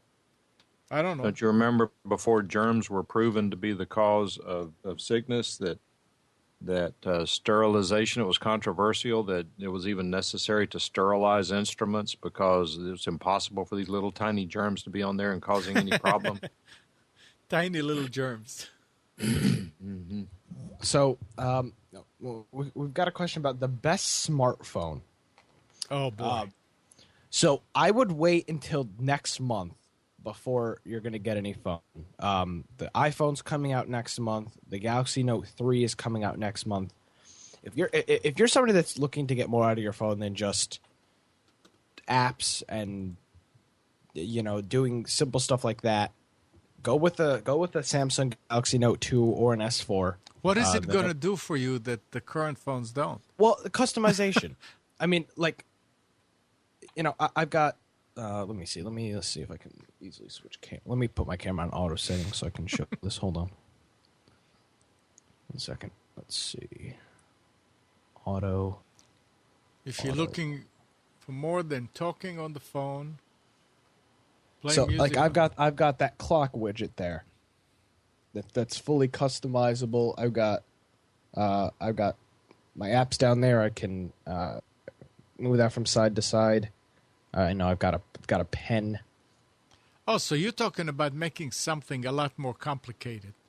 No, but if you're looking, I mean, some people don't care about that, right? Like, Amna, do you care about having a live widget that tells you the baseball scores? No. So then... I use my phone strictly for talking. Okay, so, and if you're somebody that uses strictly for talking, get the new iPhone 5C. No, I'll stay with Android. No, but the new iPhone 5C is going to be out. It's going to be less expensive. It's going to be plastic. That's the phone for you. If you're looking to do something a little bit more, custom wallpapers, maybe ruining your device, getting some custom apps on there, changing the camera app, then go with either the S4 or the Note 3 when that will come out the end of September. So that's my picks on smartphones. Yeah, well, the Note 2 is going to be outdated within the next 2 weeks, so I wouldn't suggest the Note 2 now. What is FTW? For the win. Oh.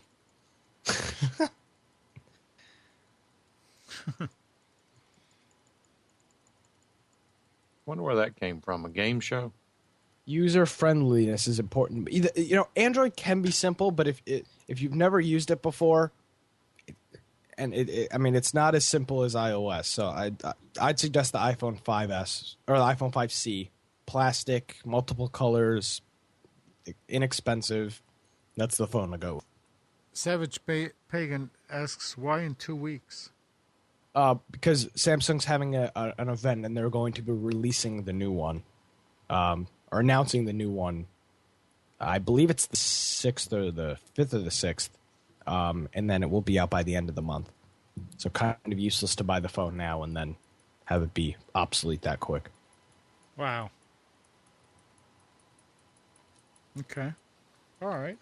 What is the best non-Apple device that syncs the best with the Mac? I'm not sure what you mean by syncs with the Mac. Like iTunes or... Well, it would be Mac. iTunes, I would think. Do the Androids sync with iTunes? No. They won't sync with iTunes, but So if they you got have... a Mac stick with an iPhone?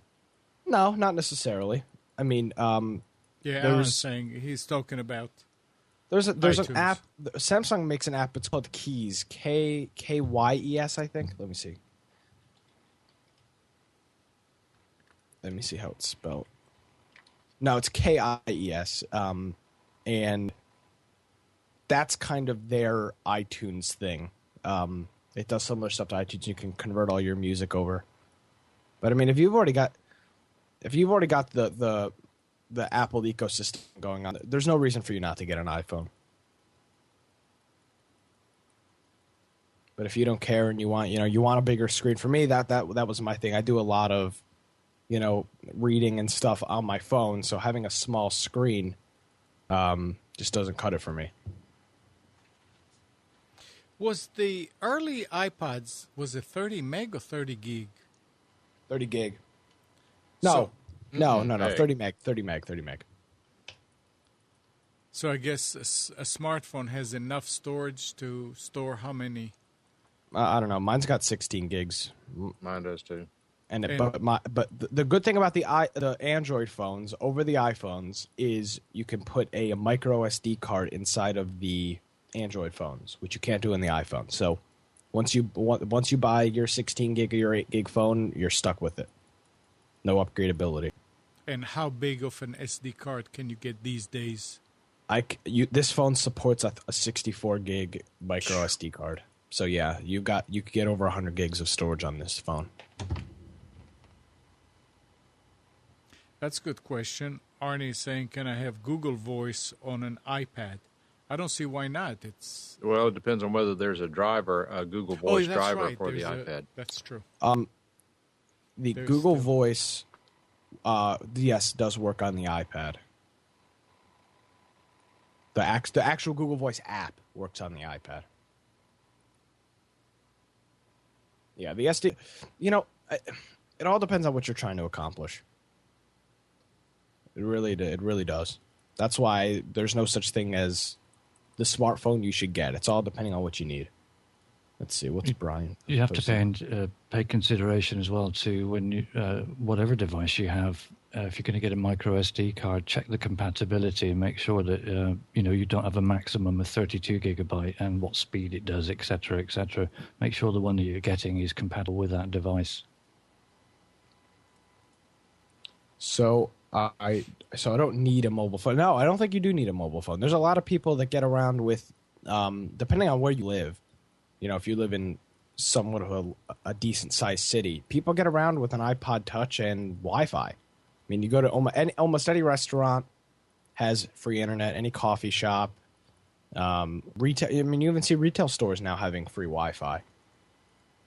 So yeah, I mean, you can get away with an iPod Touch, Google Voice, and there's an app that's text message. It's called like Viber or something like that. And you can definitely get away with that. There's no need for paying for a cell phone contract if you don't need it.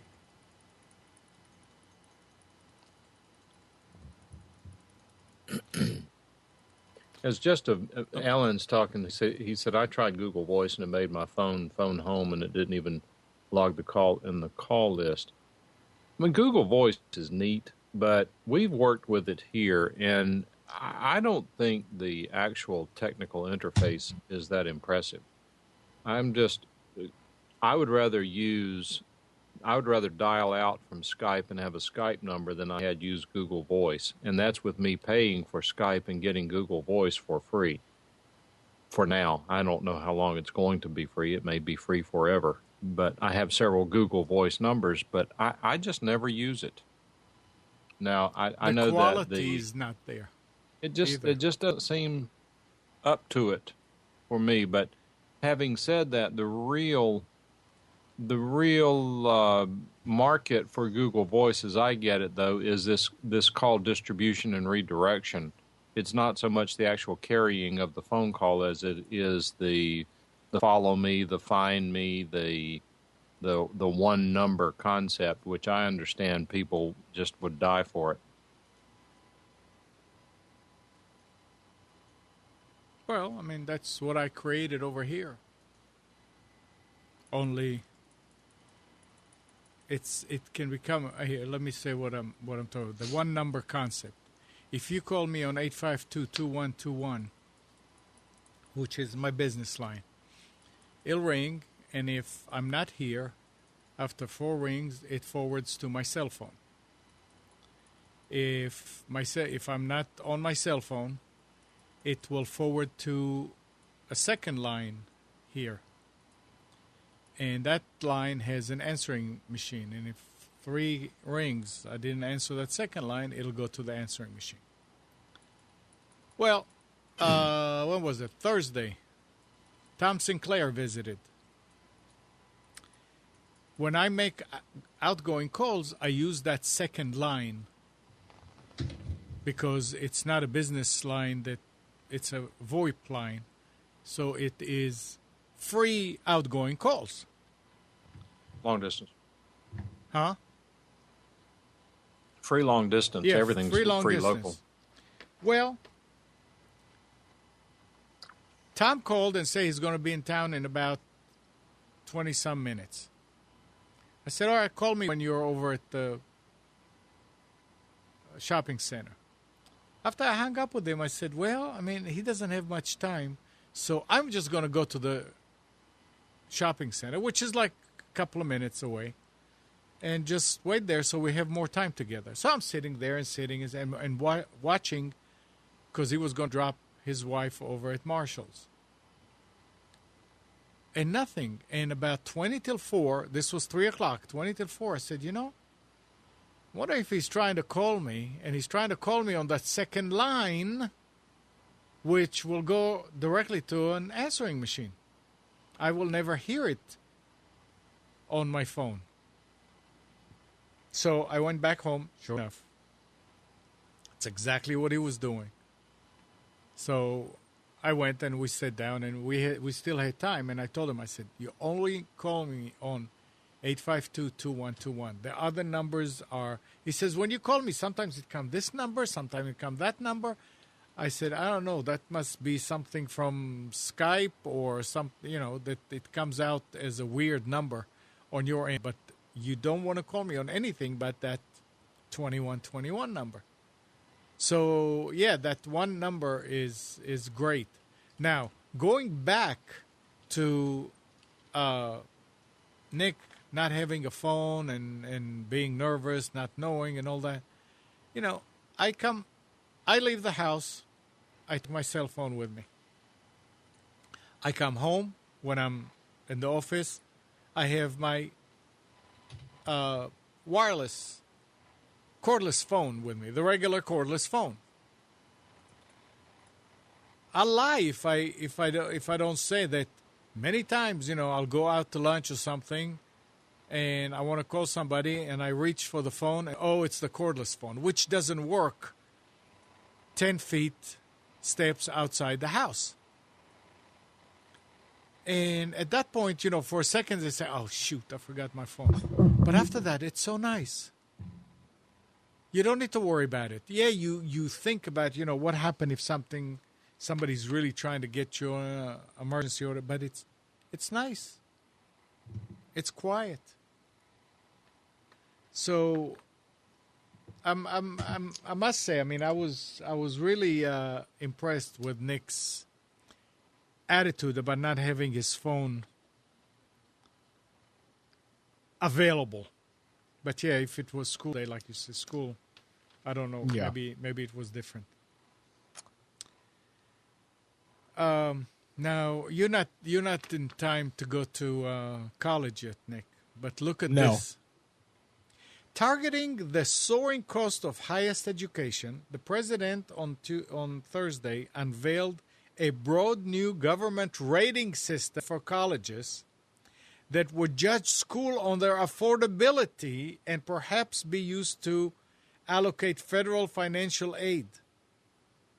But the proposed overhaul faced immediate skepticism from college leaders who worry the ranking could cost their institutions millions of dollars, as well as from congressional Republicans wary of deepening the government role in higher education. Obama! Yeah.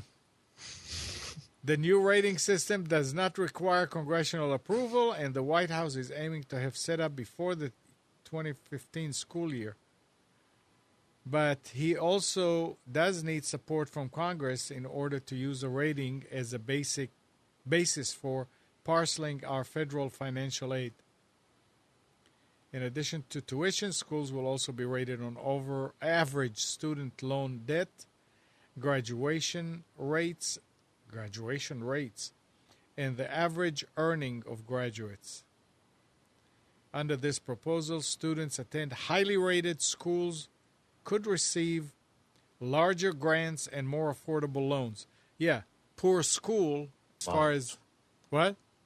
Nothing. I'm just smirking. Go ahead. Yeah, poor school as far as academics, but rated first place because it's cheap. And that's now. Is this another part of the dumbing of America?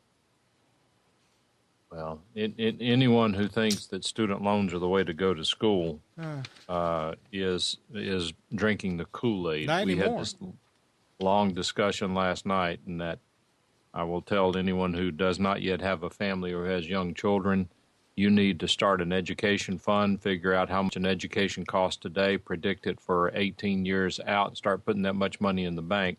Because when the time comes, if education continues to grow at the cost that it is now, it will put you in debt for 20 years after your kids are out of college if you're not careful, if you're choosing to pay for your kids' education. If you're not choosing to pay for your kids' education, how the heck do you suppose that they're going to earn enough money between the time they were born and 18 to be able to pay extravagant costs for attending college? There's something wrong with that entire system. Yeah. Do you know which college you want to go to, Nick? Yeah, just community college. That's it. Cheap and quick. That's 2 years, though. Yep. Then transfer to a 4-year, right? Right. Yep. Get in, take all your English classes and all that stuff there. Take them cheap and then transfer.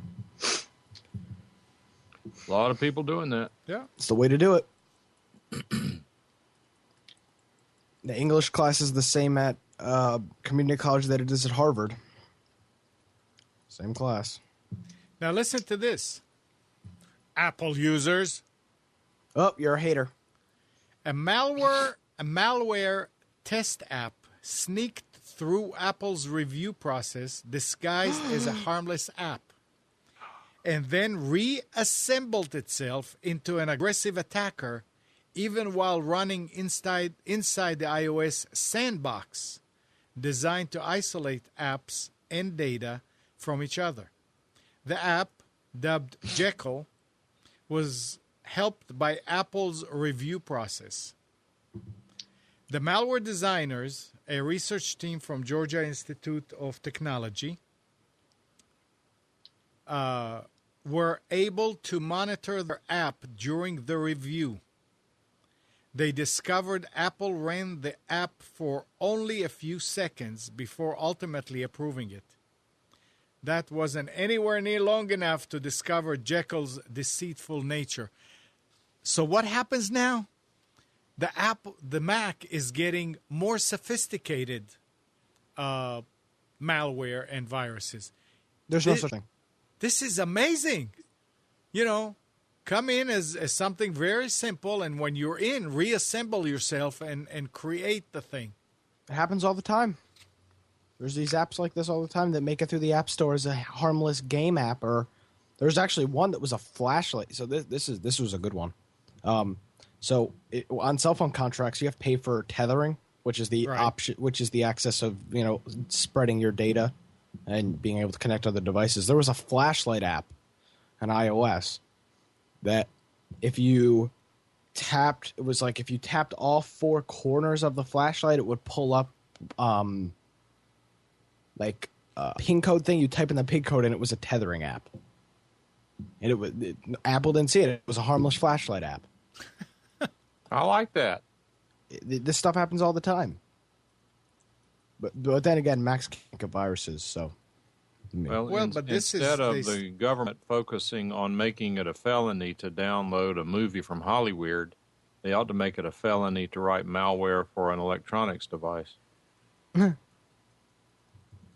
mean, so Mac users, it's coming. Oh, that's part of the experience. They've been saying that for 3 years now. More than that. I'm talking about we've been saying. Oh, yeah. Now, here is something. That's the thing I sent you last night, Mike. Did you read it about the IPTV? I did, and that brings up something else, too. Okay. Go ahead. Here. The FCC is looking to put regulatory fees on a per-subscriber basis for IPTV providers. We will assess regulatory fees on Internet Protocol TV, IPTV, licensees, and we will create a new fee category that will include both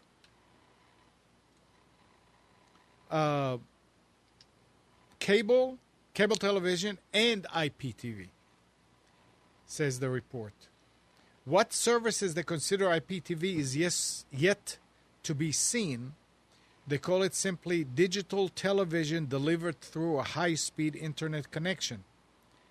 We can only hope it doesn't affect too many internet video sites. What about our show? Well, there are no IP rights here that we are trying to protect. If someone downloads a copy of this show, we're not going to file a lawsuit against them for copyright infringement. Right. We would not be considered. If you read some of the comments below that article, I believe it suggests that the law is intended to address these backhaul services for the commercial carriers as opposed to regulating Netflix. Do you see that a little further down? I don't have the article open, but it seems to me that the second or third comment down said this is not a disaster for the home TV user, that Netflix is not considered IPTV or something like that. I don't know that. Well, but they don't know what they're going to call IPTV yet. Well, the scary part is, the reality is that the government's going to tax anything they can get their claws into. They are out of control on their spending, and they are like heroin addicts. They've got to find their next fix. They're going to get it anywhere they can. Yep.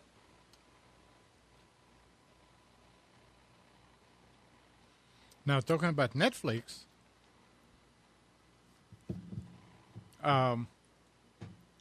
with Netflix continuing to rely upon Microsoft Silverlight, the video streaming service hasn't been supported for Linux users, as the mono-based Moonlight implementation goes without Silverlight 5 DRM support. However, there is now Netflix support for Linux-based web browsers via the open-source Pipelight project. Pipelight supports Netflix and other Silverlight-based web applications by having a Netscape plugin. So Andrew was not too far. in turn communicates with a Windows program running under Wine. The Windows program then simulates a browser to load the Silverlight libraries, and Netflix then works as a Pipelight developer implemented support for the Netflix DRM scheme within Wine. So interesting. If you want to use now, I wonder what if that means that you have to use Windows underneath. No. It's a utility, I get. That's what I thought I heard. Wine is?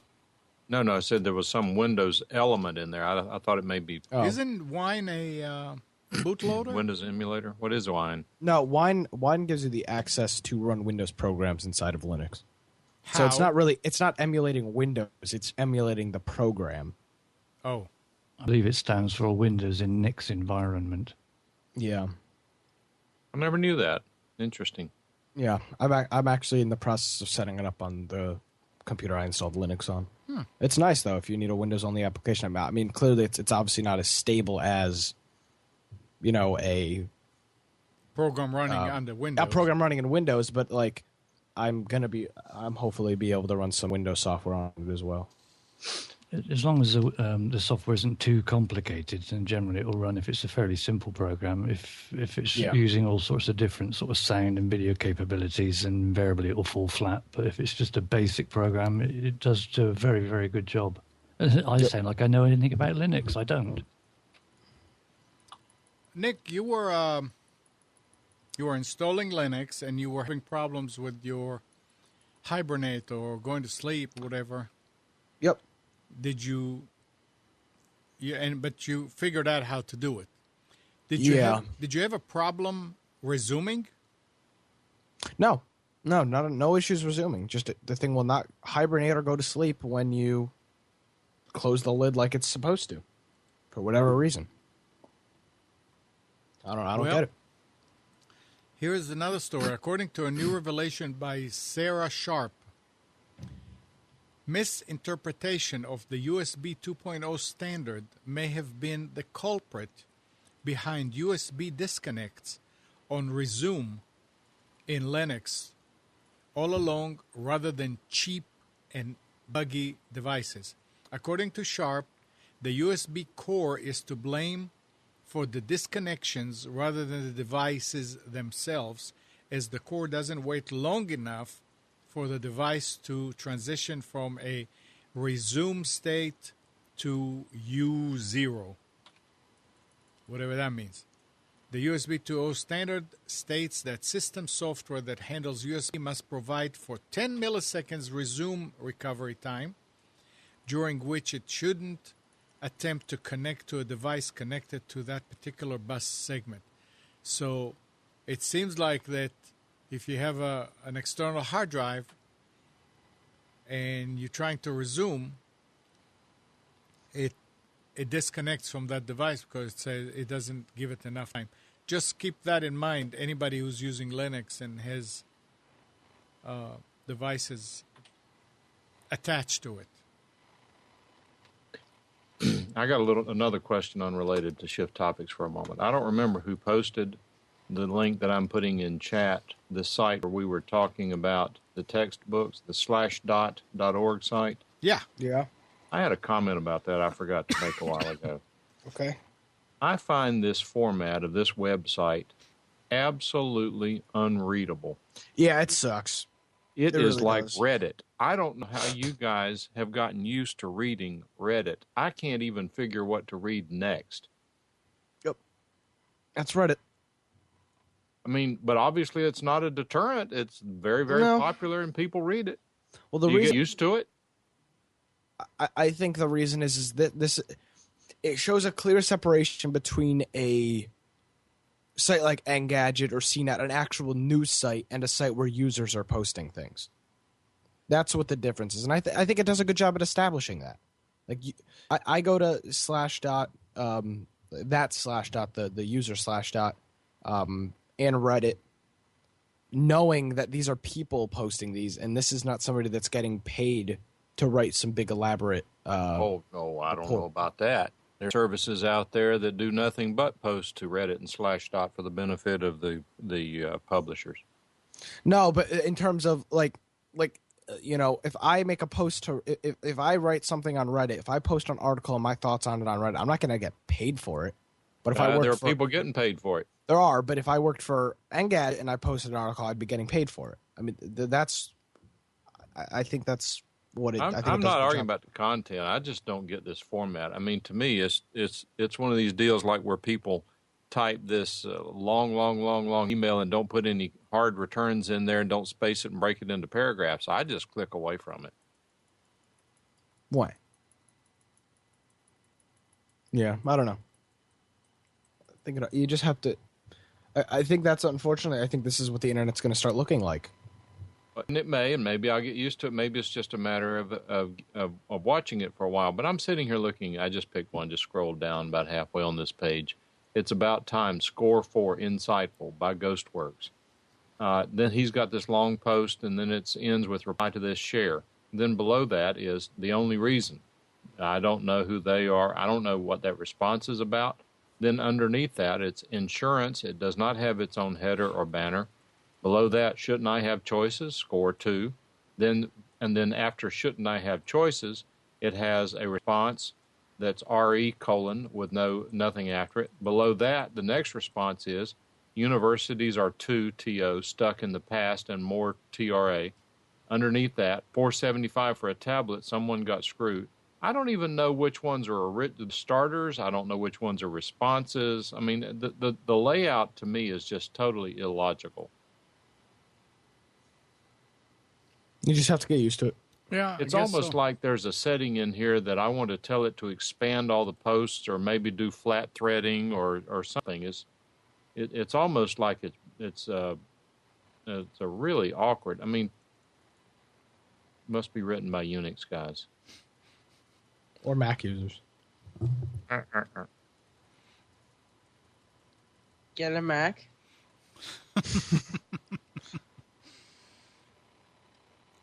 All right, now completely change of subject. Okay. Researchers at the Korea Advanced Institute of Science and Technology have unveiled a crazy, foldable, compact electric vehicle that, well, folds up like an armadillo. What's more, you can engage the armadillo-like folding process as well as actually park the car with a smartphone. Yes, there's an app for that.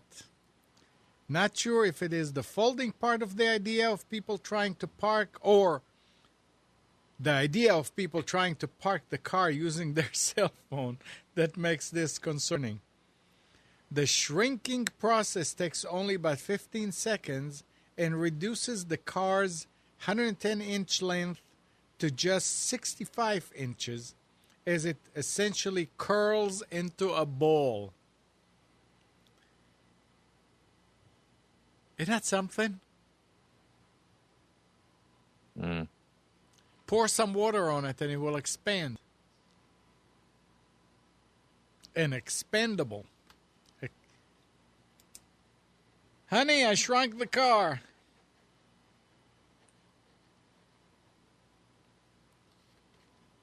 Oh, well.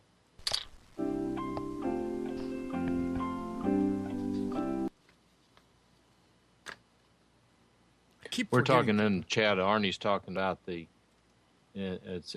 lives in the United States, but he has a vacation home in Sweden. Yeah. And over there, he's getting ready to get 100 megabit up and down internet for $50 a month. How does that work? Well, I mean, your first reaction is what Amnon did, but in reality, it's government subsidized. And people don't abuse it. That's how they keep it like that. What do you mean they don't abuse it? I mean, if that was the case here, that everybody had 100 meg up and down, you would see everybody put their servers on it. Yep. And run all kind of different. I mean, it can become chaos. And I think that would be short lived. Right, well, that's what I mean. It's not new over there, so they don't abuse it now. Maybe in the beginning they did. I don't know. Abuse in Sweden, the home of Pirate Bay. Okay. No, I think that if all of a sudden everybody in the U.S. had 100 megabit up and down, you'd see this rush of adding servers and doing things. But you know what? There's only room for so many servers. The average person can't go but to so many websites in a day. True. And after a while, there's a saturation point. I don't know what it is. I have no idea how close we are to it. It's the same discussion we've had that I know I was paying attention to this week about the 1 gigabit service that Google and others are installing in this country.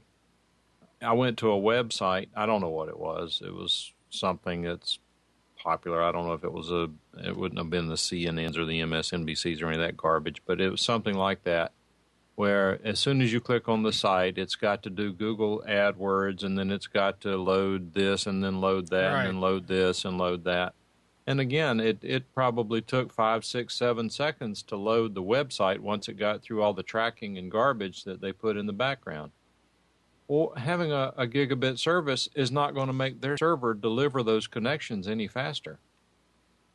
True. It'll only address me getting to their server faster and getting it downloaded the first time. Now, that doesn't mean I'm not in favor of it, but I've never even touched a computer on a 1 gigabit service. But I am willing to bet that if you sit down to use it, it will be blazingly fast the first day, and on day 2, it's going to seem more like normal.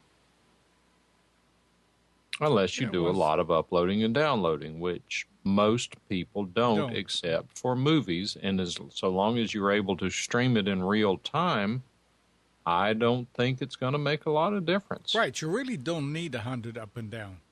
I don't see... having said that, that's the average user. I would disagree. I mean, computers 2K now would be well served with 100 megabit up. I was going to say that people really don't need it, other than a few out there that do. I never thought I would need that kind of bandwidth, but yeah. With the studio and all that, and say, well, yeah, I do need that speed. But before that, nah. And the thing to sort of like prove it is people going back to dial-up because, okay, we had our fun. We don't really need it. Yeah, we've got 50 megabit up and down at the office, and if I'm using my computer there or here, there's no real difference. Yeah. There is mathematically, but the experience is the same. Except for certain people. I mean, if you tried to run servers off of 5 up and 30 down, you'd get slapped down in a hurry. But remember for the average person, the early days of the A88, you could do all kind of tricks to get it to display faster. Arnie says that the monthly caps in the U.S. are what he doesn't like. Now, the only cap, well, I'm not the only. I guess Comcast may have them, but my understanding is that AT&T has 150 gigabit cap on their DSL service. They have a 250 gigabyte cap on their UVerse service. And as far as I know, Time Warner has no caps.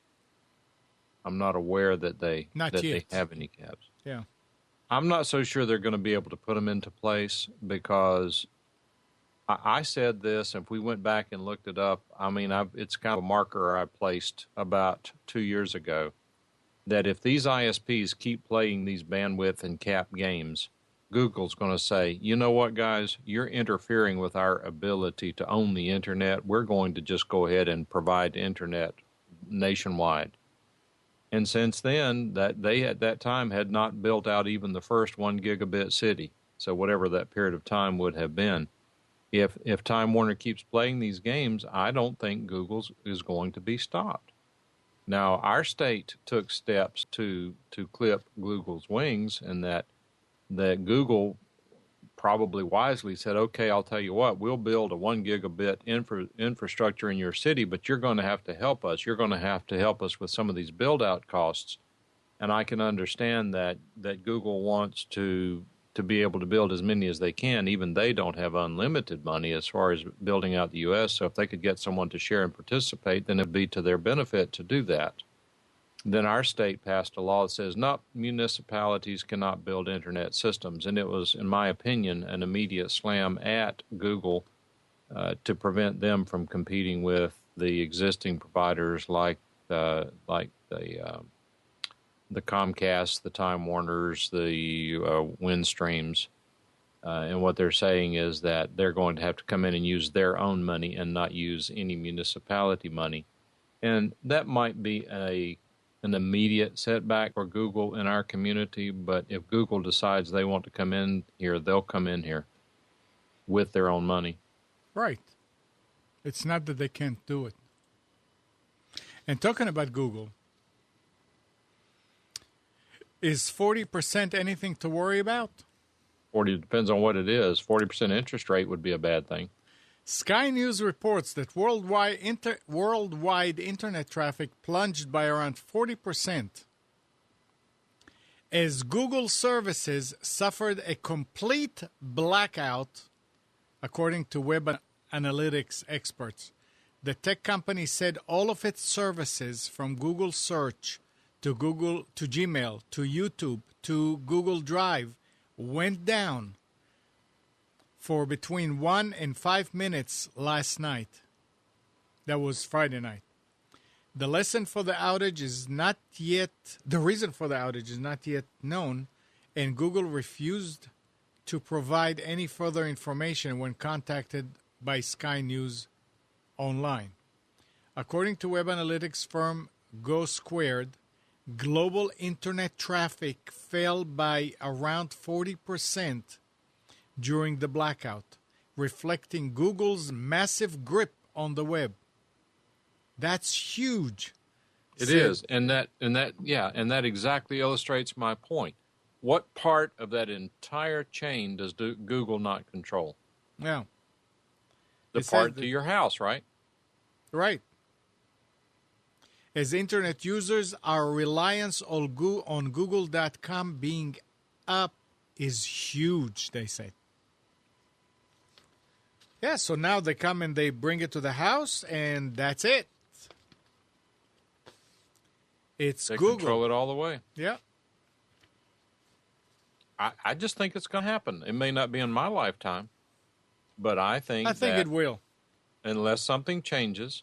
Because I don't know, I didn't save it, Amnon, but maybe I can find it. The Google just gave Carrie some sort of an award recently because they said that Cary is one of the most highly connected cities in the United States, with internet penetration at almost 100%. Yeah. I'll have to try to find that. I did not exactly follow what it was they were trying to achieve. And when my computer blue screened a while ago, the PST didn't close, so Outlook is having to rebuild or check for problems.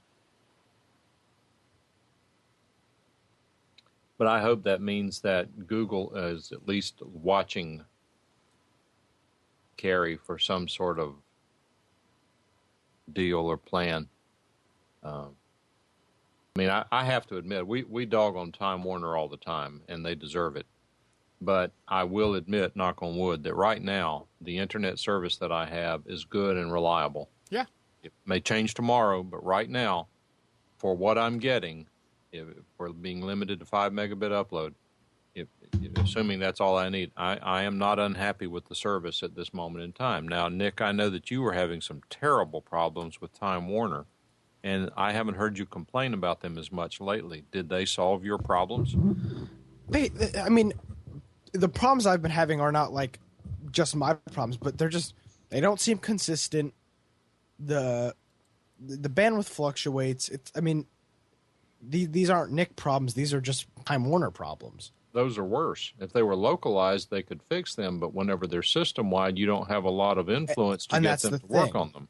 Like if I had a bad connector outside in the box, they'll come and they'll fix the connector and I'll have my internet speed back. But if they're just overloaded, which I think they clearly are, saying it's Time Warner cable, nothing else here.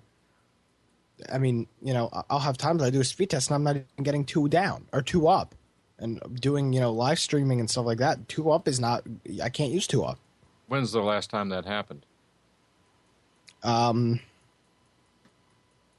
few weeks ago, maybe.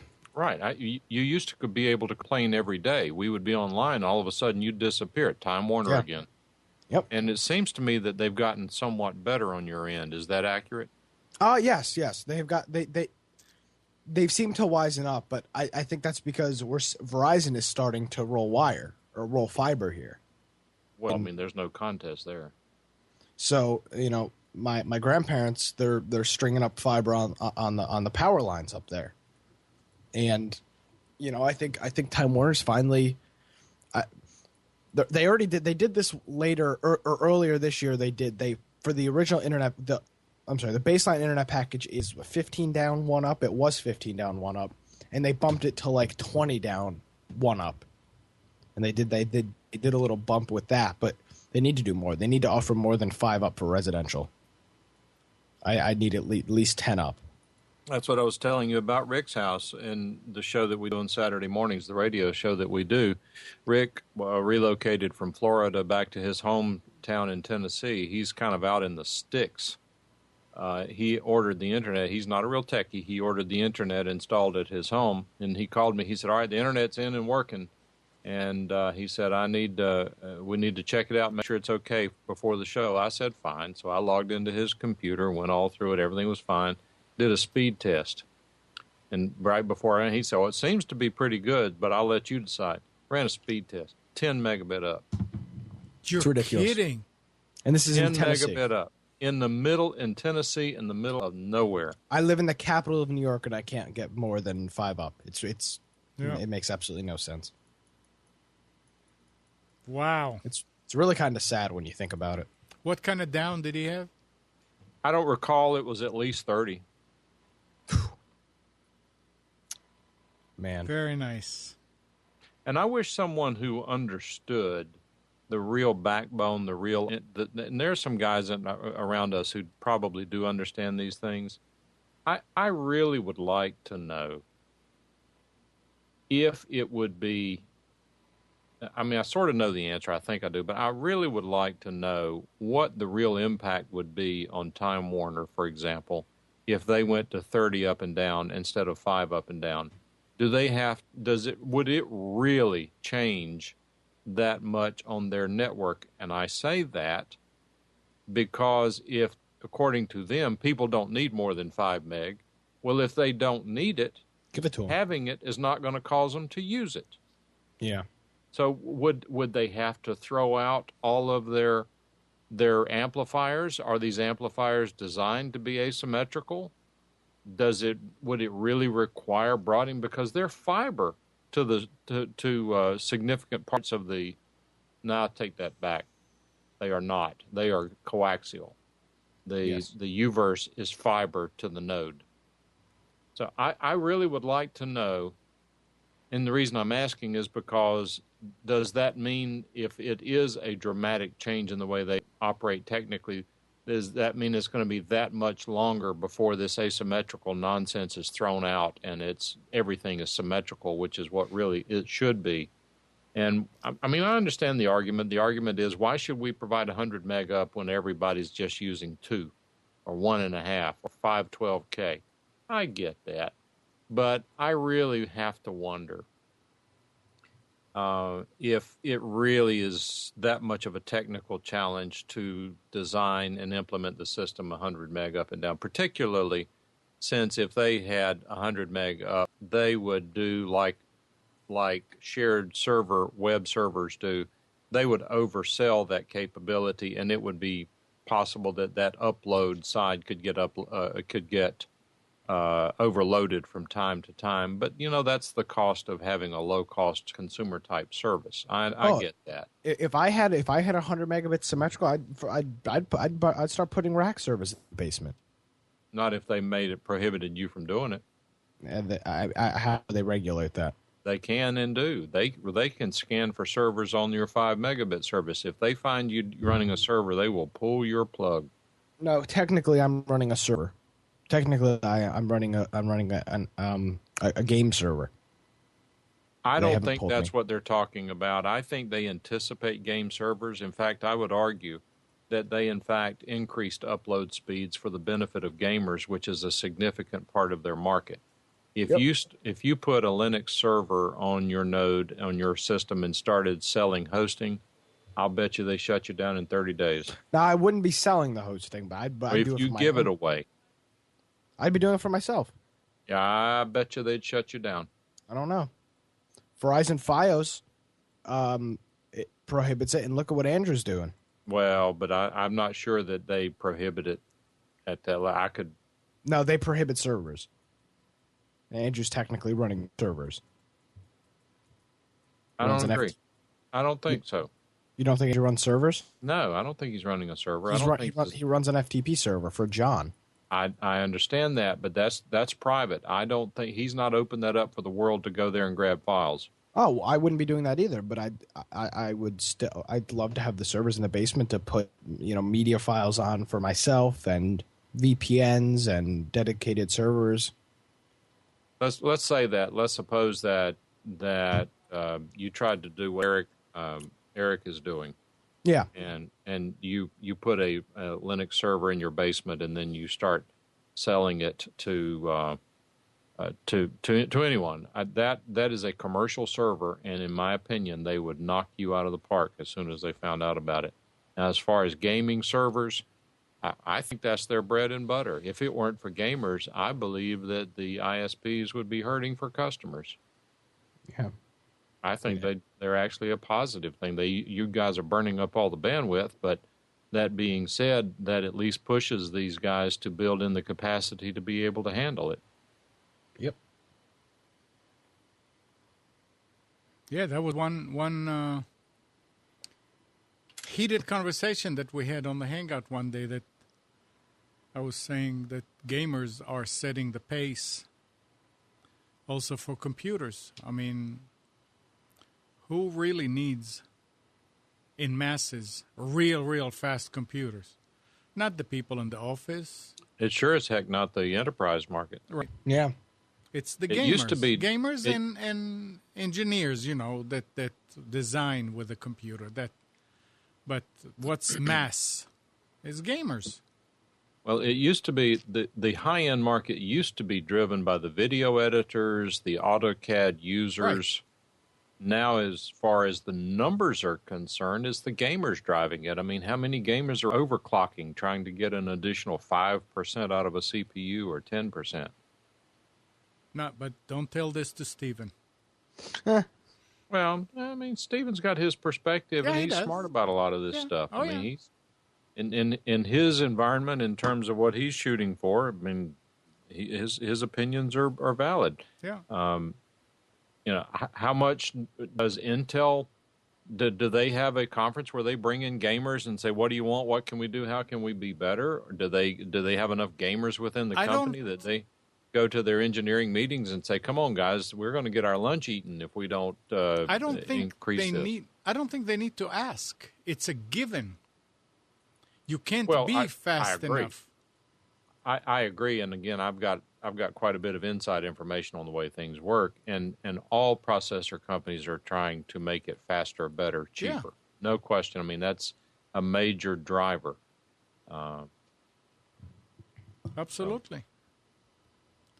I think the big bottleneck in the entire internet experience right now is the companies like the Comcast and the Windstreams and the Time Warners who are choking us. When let me qualify that. They are choking us while they think they are being benevolent. That's the hard part. That's the part that's hard to swallow. Wow. Arnie says, my spelling and grammar is terrible. That's are terrible there, Arnie.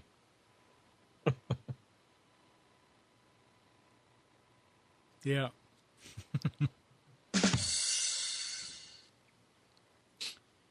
Anyway, what else? The Roku app.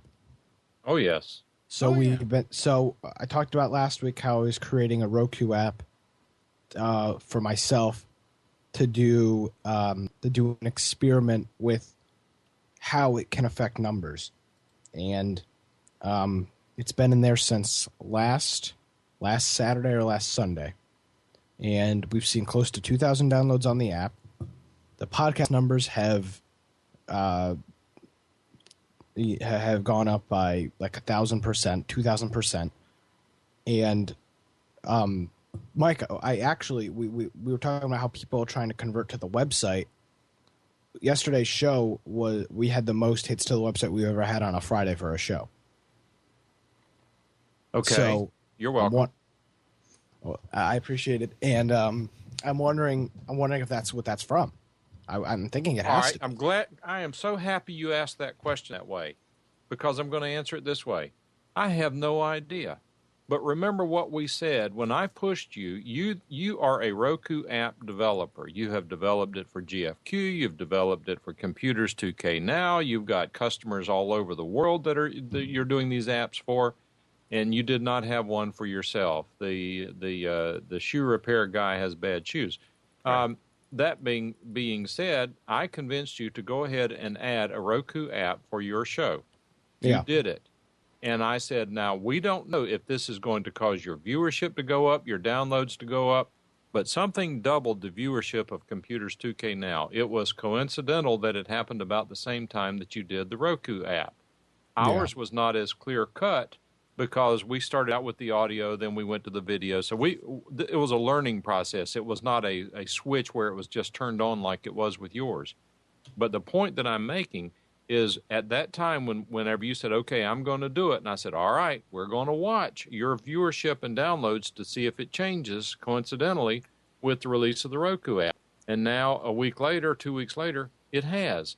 In my mind, it is exactly, the Roku app is responsible for the increase in the viewership of your show and downloads.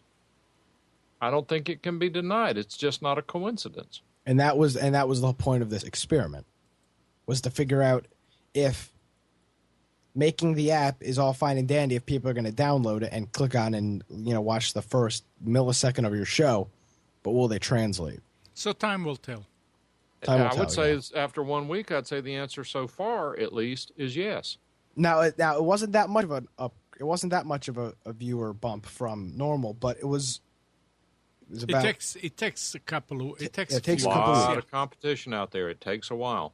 No, yes, yeah. I hope that I can definitively say after, maybe a month and a half, 2 months, that this is actually bringing viewers to the show and consistent viewers. And where I think it's going to get even better is what we talked about before, and haven't heard anything about it this week, is this IAIB radio channel, where people who only have a weekly podcast or weekly broadcast are going to be able to have their shows streamed to a Roku app 24/7.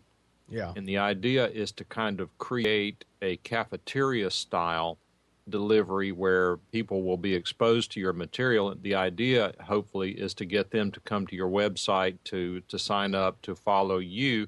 If they like what you're doing, they will hear it there and be able to come back and become a fan, and even to a greater degree, possibly to be able to know that at Monday night at 7:00, On the Radar will be streaming on this Roku app at that time. That would be okay too. It's a little harder to track probably. But if you're going to get out there, if you're going to bring people in to listen, if you want to attract viewers, you got to get in front of them. There's a lot of noise out there, and you got to break through the noise level. And in my opinion, I want to say this carefully because I'm not being critical, but if you're serious about internet broadcasting or podcasting, and if you're not on Roku, you're missing an opportunity that may or may not be available a year from now. It may be that so many people have Roku apps a year from now that the signal-to-noise ratio is so high you can't get noticed. Right now, when you put a Roku app out there, they are getting downloaded. A lot of people, I guess, are seeing new apps, downloading them, testing, listening to what's being fed by those apps. I'm not convinced Roku's going to be around forever. I mean, I think that possibly the functionality is going to be built into things like Chromecast and DVD players, smart televisions, smartphones, things of that nature. But right now, it just doesn't. And Steve Lee told me this a year ago. He said that his numbers did not really pick up until he got onto the set-box apps. So I think that if you're serious about it, you need to take a serious look at a Roku app. So here's a cool website. And this guy features new Roku apps every week. So he goes through the store, and I was featured on there. The Geek Gamer TV guys were featured on there. So this guy goes through every week, looks at the new apps for the week, and writes up a little thing about them, which is Awesome. pretty cool. Yeah, that's a good thing there. So, did Computers 2K Now ever get there? I would assume he does it every week. I just recently found out about it. It's something that he'll probably look at new things. And Well, he looks at every single new app that's in the store, Yeah, so I would assume, and- that you were. And there's probably other sites that do that. The bottom line is that the numbers here jumped. Yeah. And that's nice. It's nice to know that you're reaching more people. That's all. I mean, it's not like we go out every morning and pray to the Roku God. It's just nice, Maybe you should. Arnie wants to know if anyone has experience from satellite internet access. I have never heard anything good about satellite internet access. It's evolving. I hear that It is. they're It is getting evolving. fast now. Okay, Scotty, how do we change the laws of physics to get rid of the 3/4 of a second lag? Now, yeah, there's the lag, but there's a company that I was looking at because I have family that's currently got dial-up, and they live out in literally the farm of New York. Mm-hmm. And I was pricing out internet. Let me see if this is the right company. Let's see. Let me type in my zip code. Now, while you're looking for that, I will say that if your primary objective, I'll talk about that in a second, Arnie. If your primary objective is to watch Netflix, then the latency is irrelevant because it's a one-way thing. But you're gonna have to it'll take forever to stream, though. Well, I don't think so. Once the stream is going, the latency is irrelevant. It's already built in. That is, the show might start 3/4 of a second later, but once the stream once the data is streaming, the latency kind of cancels out. It's just when you're communicating back and forth that you have a problem. But Arnie says that the satellites are low orbits, and I would love to know more about that because I don't know if you guys remember it. But about 10 years ago, Bill Gates said that he was going to provide internet to the whole United States using a series of low-orbit satellites. And then he got out of the idea. He abandoned the idea. That maybe, I don't know, I don't know what happened. I would love to know more about it because I always thought that was a better idea. And as I understand this, somebody correct me if I'm wrong, but as I understand it, the standard satellite that the broadcast media use are at 19,200 miles above Earth, which means that because the data travels at the speed of light, it takes time for it to go that far and to turn around and come back. 19,000 miles? Yes. Okay. That's the geostationary band. That's the band that if they go in that's the position at which the satellite travels at a certain velocity that allows it to remain in space without being sucked into Earth because of the gravitational pull, while effectively maintaining a stationary position in reference to the rotating Earth. So the satellite above Raleigh is always above Raleigh, even though it's flying through space at a certain velocity that enables it to defy the Earth's gravitational pull. That is, it stays in orbit. Okay. Anyway, the low orbit satellites, however, are, as I understand it, satellites that I don't know what the height is, the distance from Earth, but what happens is that they have to travel at a speed that is faster than the rotation of the Earth to overcome the Earth's gravitational pull.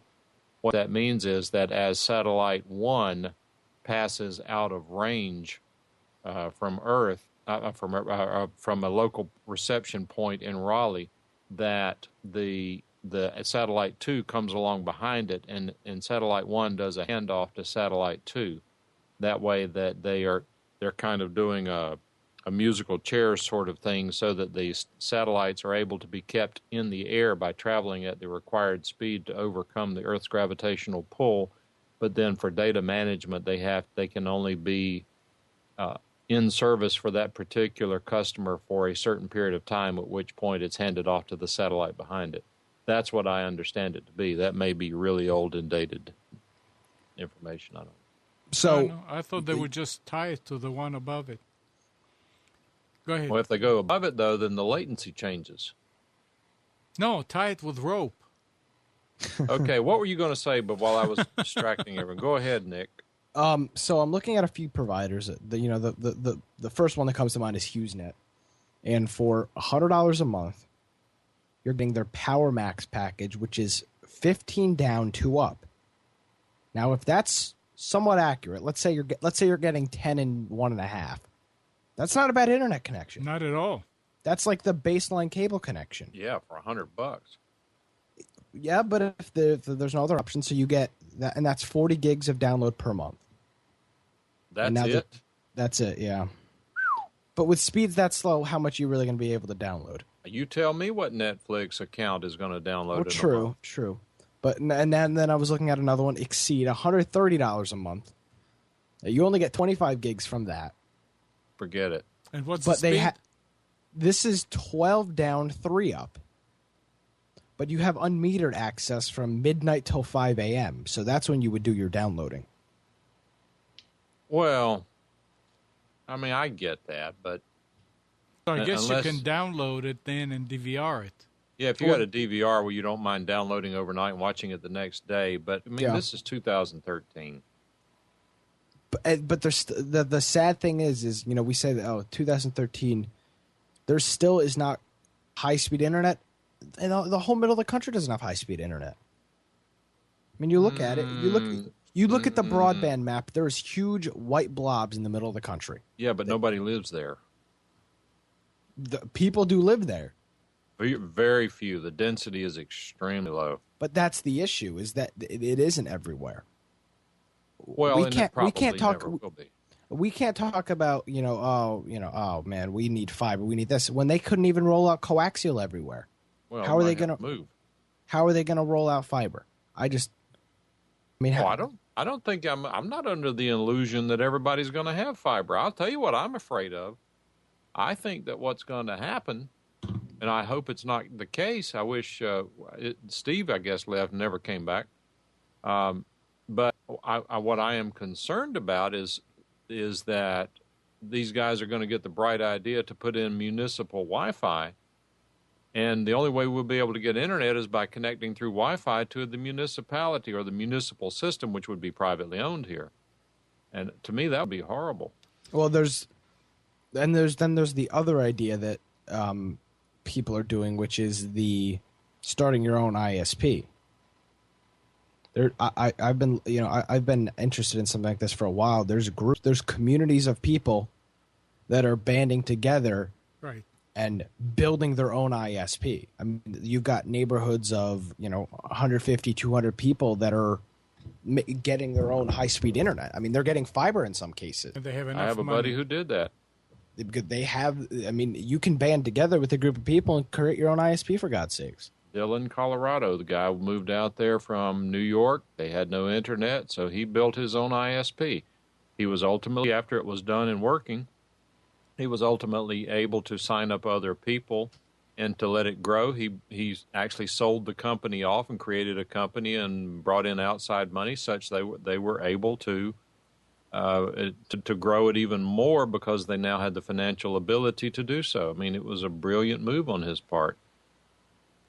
And the service was what the customers, i.e. investors, wanted. It was not what they were told they could or could not have. Now, do you know what kind of what kind of costs come to starting what was it? Was it cable or DSL? Probably DSL, but I don't recall. Remember, this was 10 years ago.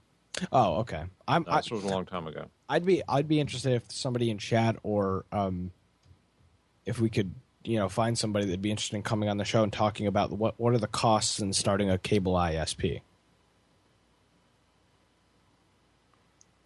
Well, how would you do that? I mean, you would have to use somebody else's cable. If you talk about the cost in burying coaxial cable in a neighborhood, forget it.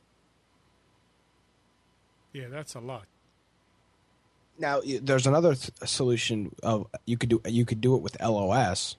What's that? Line of sight. I've seen people do it that way. They set up these dishes. Dishes. It literally looks like an outhouse with a wooden pole on it. Yeah. And they've just got these two connectors, and they set up a computer in there to pass the signal on. There was a company here back in the early 90s, right when the internet started, EMJ America. And I can't remember the guy's name, but he lived in Chatham County, and they did not have high speed.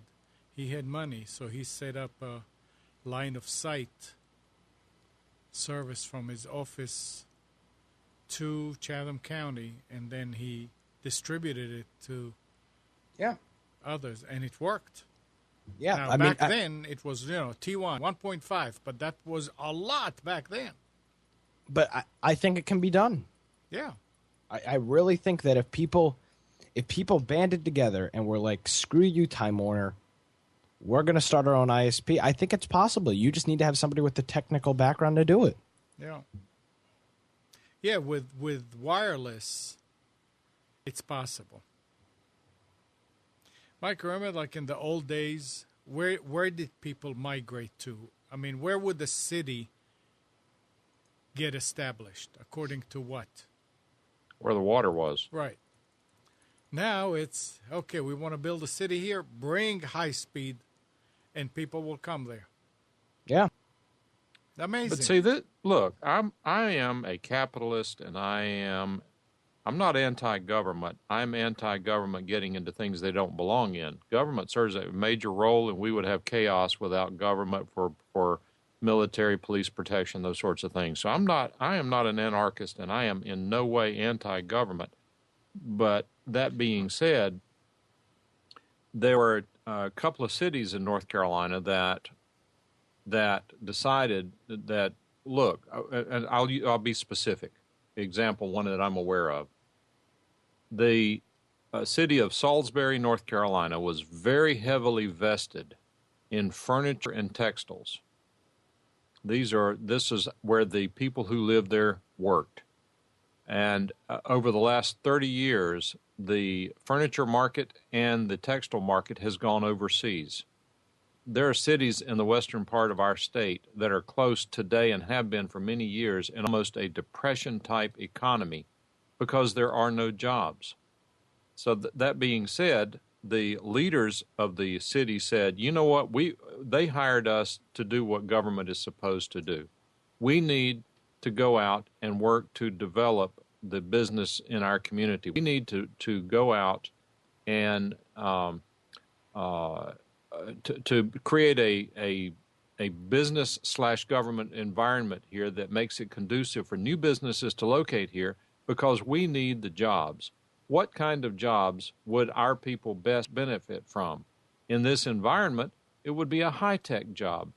Well, then the next discussion is, wait a minute, if we're going to attract high-tech companies, we have to have stellar internet service.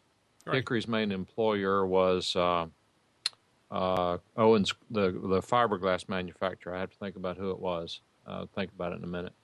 But it was one of the biggest with the high-tech, and I understand they've either left or pulled back or something. But anyway, these people said, well, let's get, I don't know if they went to Windstream or Comcast or whomever, said, look, we need stellar service here. And they said, no, can't do it. Not enough people there. We would not have a payback in a reasonable amount of time. And they said, okay, then we've got to have the internet to attract high-tech business. That's when the town of Salisbury, North Carolina, as I understand it, built their own internet system, 100 megabit up and down for like $50 a month. Wilson, North Carolina, tobacco. Their primary industry in Wilson, North Carolina is agriculture and tobacco, not internet, not technology. they said, we want to be able to attract high-tech businesses to our community. We don't want to be just a community of tobacco farmers, because obviously tobacco it could disappear but for exports. But that being said, they built their own Greenlight, built its own 100 megabit up and down internet service in Wilson, North Carolina. Well, the next comment I'm making is at least partially editorial.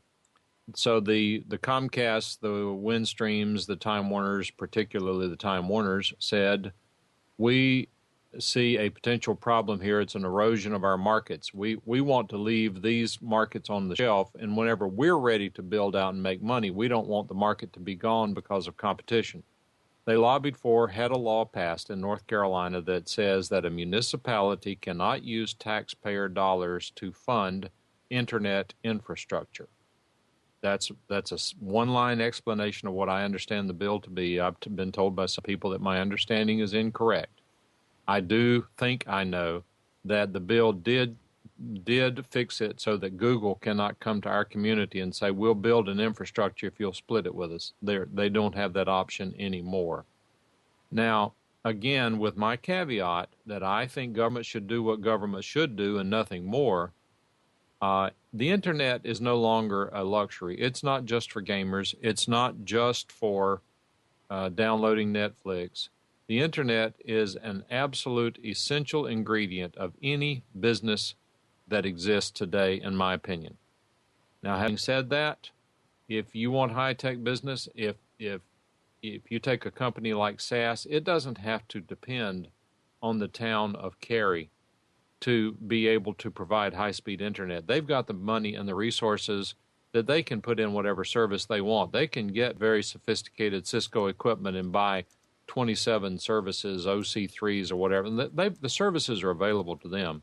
But they are not the lion's share of business in this community. The small companies, the medium-sized companies, the technology startups like maybe the 10, 15-person companies that are going to develop applications for the technology-based environment, they can't afford to go buy an OC3. I mean, I don't know what they cost, but they're extravagantly expensive.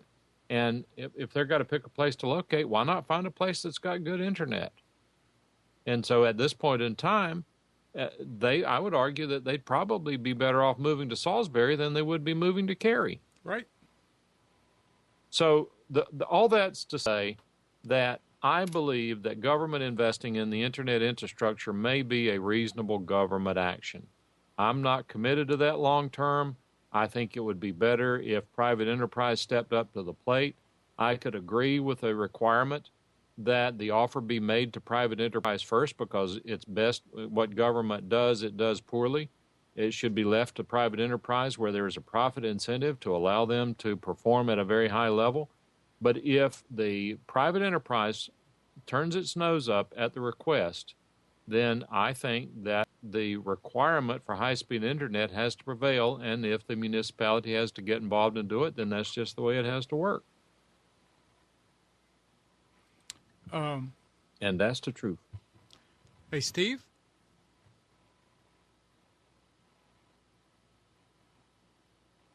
Okay, so he's not here. The thing, I never understood this. This is municipality. This is our money.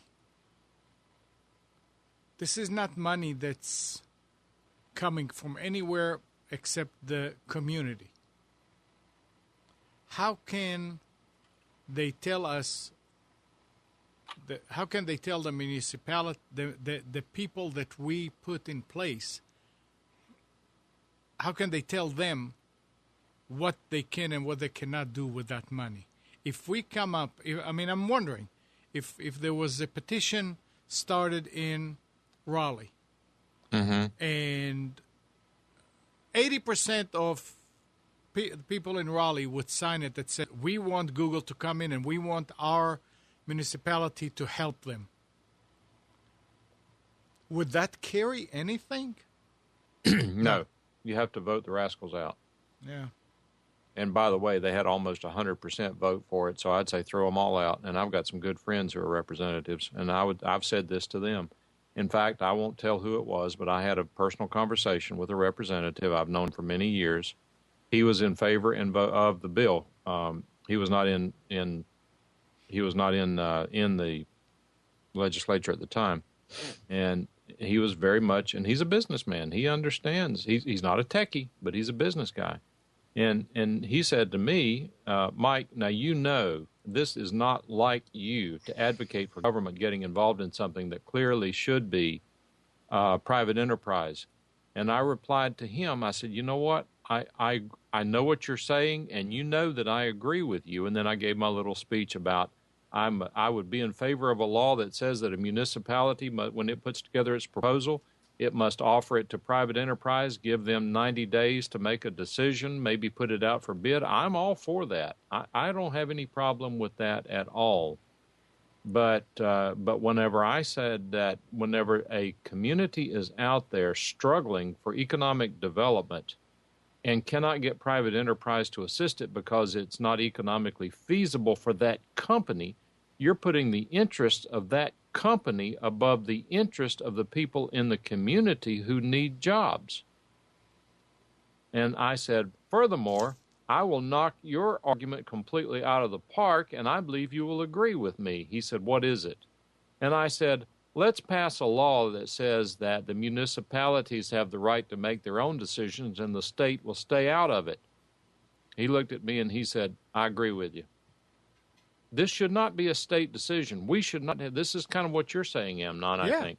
We should not have Raleigh telling Cary that, wait a minute, you can't go out and get into a relationship with Google to provide services to your community. Right. What should happen is if our government lords in our community just go out and get into a bad deal and cut a bad deal, then we should throw their butts out of office and undo the deal.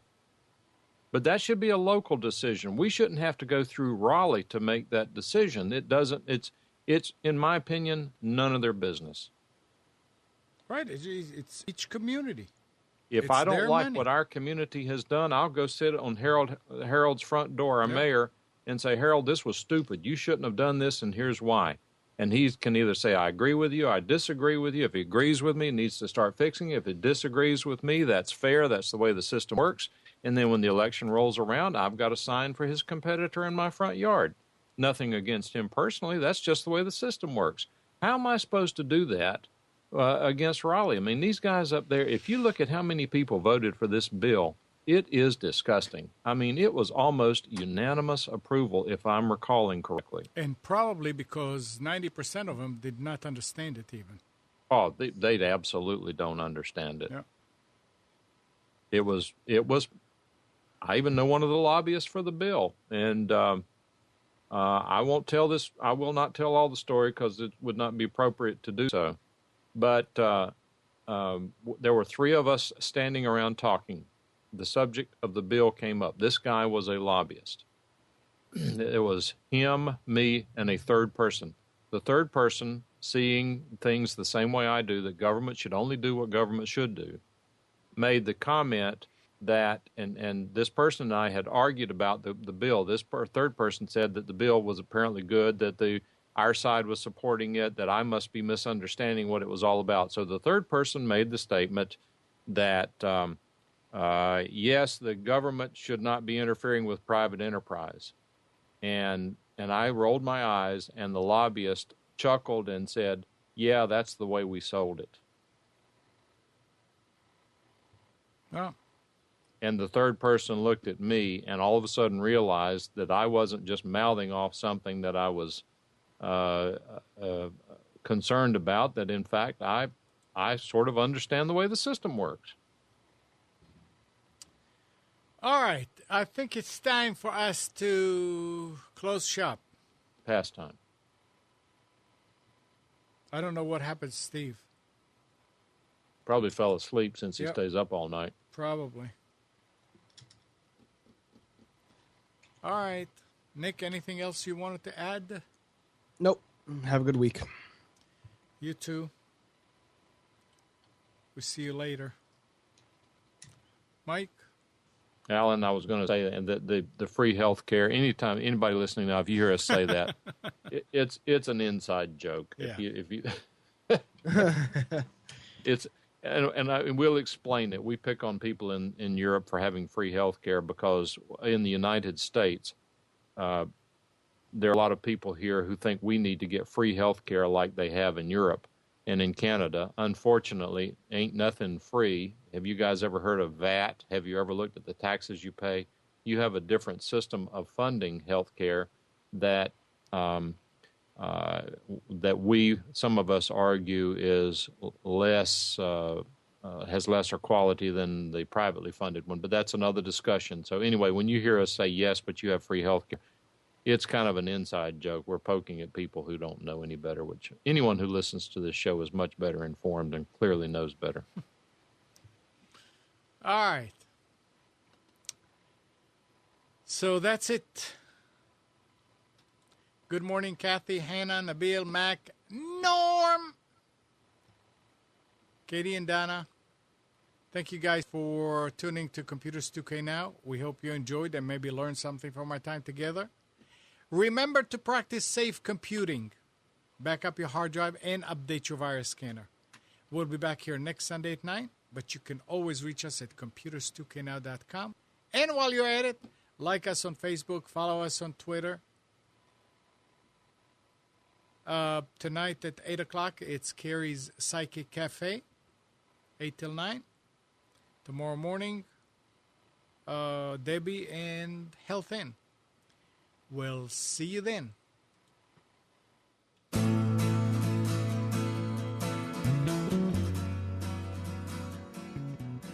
You are tuned to the Nissan Communications Network.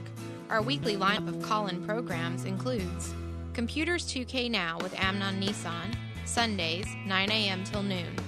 Carrie's Psychic Cafe with Carrie Silkowski, Sundays, 8 till 9 p.m. Health Inn with Debbie Bruck, Mondays, 11 a.m. till noon. Breaking Free with Marilyn Shannon, Mondays, 1 till 2 p.m. Lessons of Vietnam with NCVVI members, the second and fourth Wednesday of each month from 7:30 till 8:30 p.m. Reawaken Your Brilliance with Julie Seibert, Wednesdays, 9 till 10 p.m. And if you tuned in too late, you can always watch each program in its entirety or download an MP3 audio file of it at www.nissancommunications.com. Sponsored by ThatVidBlasterGuide.com, CarolinaApparel.com, and DeltaForce.net.